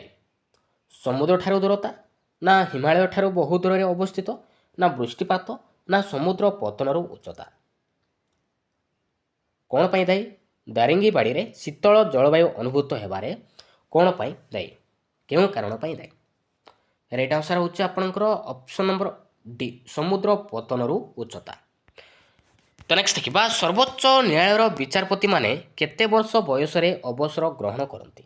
କେତେ ବର୍ଷ ବୟସରେ? ମନେ ରଖିବେ 65 ବର୍ଷ ବୟସରେ ଅବସର ଗ୍ରହଣ କରିଥାନ୍ତି ସର୍ବୋଚ୍ଚ ନ୍ୟାୟାଳୟର ବିଚାରପତିମାନେ। ତ ଅପସନ୍ ନମ୍ବର ସି। ତ ନେକ୍ସଟ ଦେଖିବା ସଂସଦୀୟ ସରକାରରେ ସାଂସଦମାନେ ବିଭିନ୍ନ କାର୍ଯ୍ୟ ପାଇଁ କାହା ଉପରେ ଉତ୍ତରଦାୟୀ ରହନ୍ତି? ସଂସଦୀୟ ସରକାରରେ ସାଂସଦମାନେ ବିଭିନ୍ନ କାର୍ଯ୍ୟ ପାଇଁ କାହା ଉପରେ ଉତ୍ତରଦାୟୀ ରହନ୍ତି? କାହା ଉପରେ? ମନେ ରଖିବେ କାର୍ଯ୍ୟପାଳିକା ଉପରେ ଉତ୍ତର ଦେଇ ରହିଥାନ୍ତି। ତ ଅପସନ୍ ନମ୍ବର ଏ। ତ ନେକ୍ସଟ ଦେଖିବା ଏମାନଙ୍କ ମଧ୍ୟରୁ କେଉଁଟି ଗ୍ରାମାଞ୍ଚଳ ସ୍ୱାୟତ୍ତଶାସନ ବ୍ୟବସ୍ଥାର ଅନ୍ତର୍ଭୁକ୍ତ ନୁହେଁ? ତ ଏମାନଙ୍କ ଭିତରୁ କେଉଁଟା ଗୋଟେ ଗ୍ରାମାଞ୍ଚଳ ସ୍ୱାୟତ୍ତଶାସନ ବ୍ୟବସ୍ଥାର ଗୋଟେ ଅଙ୍ଗ ନୁହେଁ? ଗ୍ରାମ ପଞ୍ଚାୟତ, ତ ଏଇଟା ହେଉଛି ଗୋଟେ ଗ୍ରାମାଞ୍ଚଳ ସ୍ୱାୟତ୍ତଶାସନ ବ୍ୟବସ୍ଥାର ଗୋଟେ ଅଙ୍ଗ। ପଞ୍ଚାୟତ ସମିତି, ତ ଏଇଟା ମଧ୍ୟ ଜିଲ୍ଲା ପରିଷଦ ମଧ୍ୟ, କିନ୍ତୁ ନିଗମ କିନ୍ତୁ ନୁହେଁ। ତ ଅପସନ୍ ନମ୍ବର ବି ହେଉଛି ଆପଣଙ୍କର ରାଇଟ୍ ଆନ୍ସର। ତ ନେକ୍ସଟ ଦେଖିବା ଭାରତୀୟ ସମ୍ବିଧାନର କେତେତମ ସଂଶୋଧନ ଆଇନ ଅନୁଯାୟୀ ଭାରତ ଏକ ଧର୍ମନିରପେକ୍ଷ ରାଷ୍ଟ୍ର ରୂପେ ପରିଣତ ହୋଇଯାଉଛି? ଭାରତୀୟ ସମ୍ବିଧାନରେ କେତେତମ ସଂଶୋଧନ ଆଇନ ଅନୁଯାୟୀ ଭାରତ ଏକ ଧର୍ମନିରପେକ୍ଷ ରାଷ୍ଟ୍ର ରୂପେ ପରିଣତ ହୋଇଛି? ମନେ ରଖିବେ 42ତମ ସଂଶୋଧନ ଆଇନ ଅନୁଯାୟୀ ଭାରତ ଏକ ଧର୍ମନିରପେକ୍ଷ ରାଷ୍ଟ୍ର ରୂପେ ପରିଚିତ ହୋଇଛି। ତ ଅପସନ୍ ନମ୍ବର ବି ହେଉଛି ଆପଣଙ୍କର ରାଇଟ୍ ଆନ୍ସର। ତ ନେକ୍ସଟ ଦେଖିବା ଭାରତର ପ୍ରଥମ ସ୍ୱାଧୀନତା ସଂଗ୍ରାମ କେବେ ହୋଇଥିଲା? ଭାରତର ପ୍ରଥମ ସ୍ୱାଧୀନତା ସଂଗ୍ରାମ କେବେ ହୋଇଥିଲା? ମନେ ରଖିବେ 1857ରେ। 1857ରେ ଭାରତର ପ୍ରଥମ ସ୍ୱାଧୀନତା ସଂଗ୍ରାମ ହୋଇଥିଲା। ତ ଅପସନ୍ ନମ୍ବର ଏ ଯିବ ଆପଣଙ୍କର ରାଇଟ୍ ଆନ୍ସର। ଏବେ ଦେଖିବା ଲାଷ୍ଟ କ୍ୱେଶ୍ଚିନ୍। ନିମ୍ନୋକ୍ତ ମଧ୍ୟରୁ କେଉଁଟି ସାମାଜିକ ବିଜ୍ଞାନ ଶିକ୍ଷାଦାନର ଉଦ୍ଦେଶ୍ୟ ନୁହେଁ? କେଉଁଟା ଗୋଟେ ସାମାଜିକ ବିଜ୍ଞାନର ଶିକ୍ଷାଦାନର ଉଦ୍ଦେଶ୍ୟ କେଉଁଟା ନୁହେଁ? ମନେ ରଖିବେ ବଂଶାନୁଗୁଣର ବିକାଶ, ଏଇଟା ନୁହେଁ। ମନେ ରଖିବେ option number D. Thank you.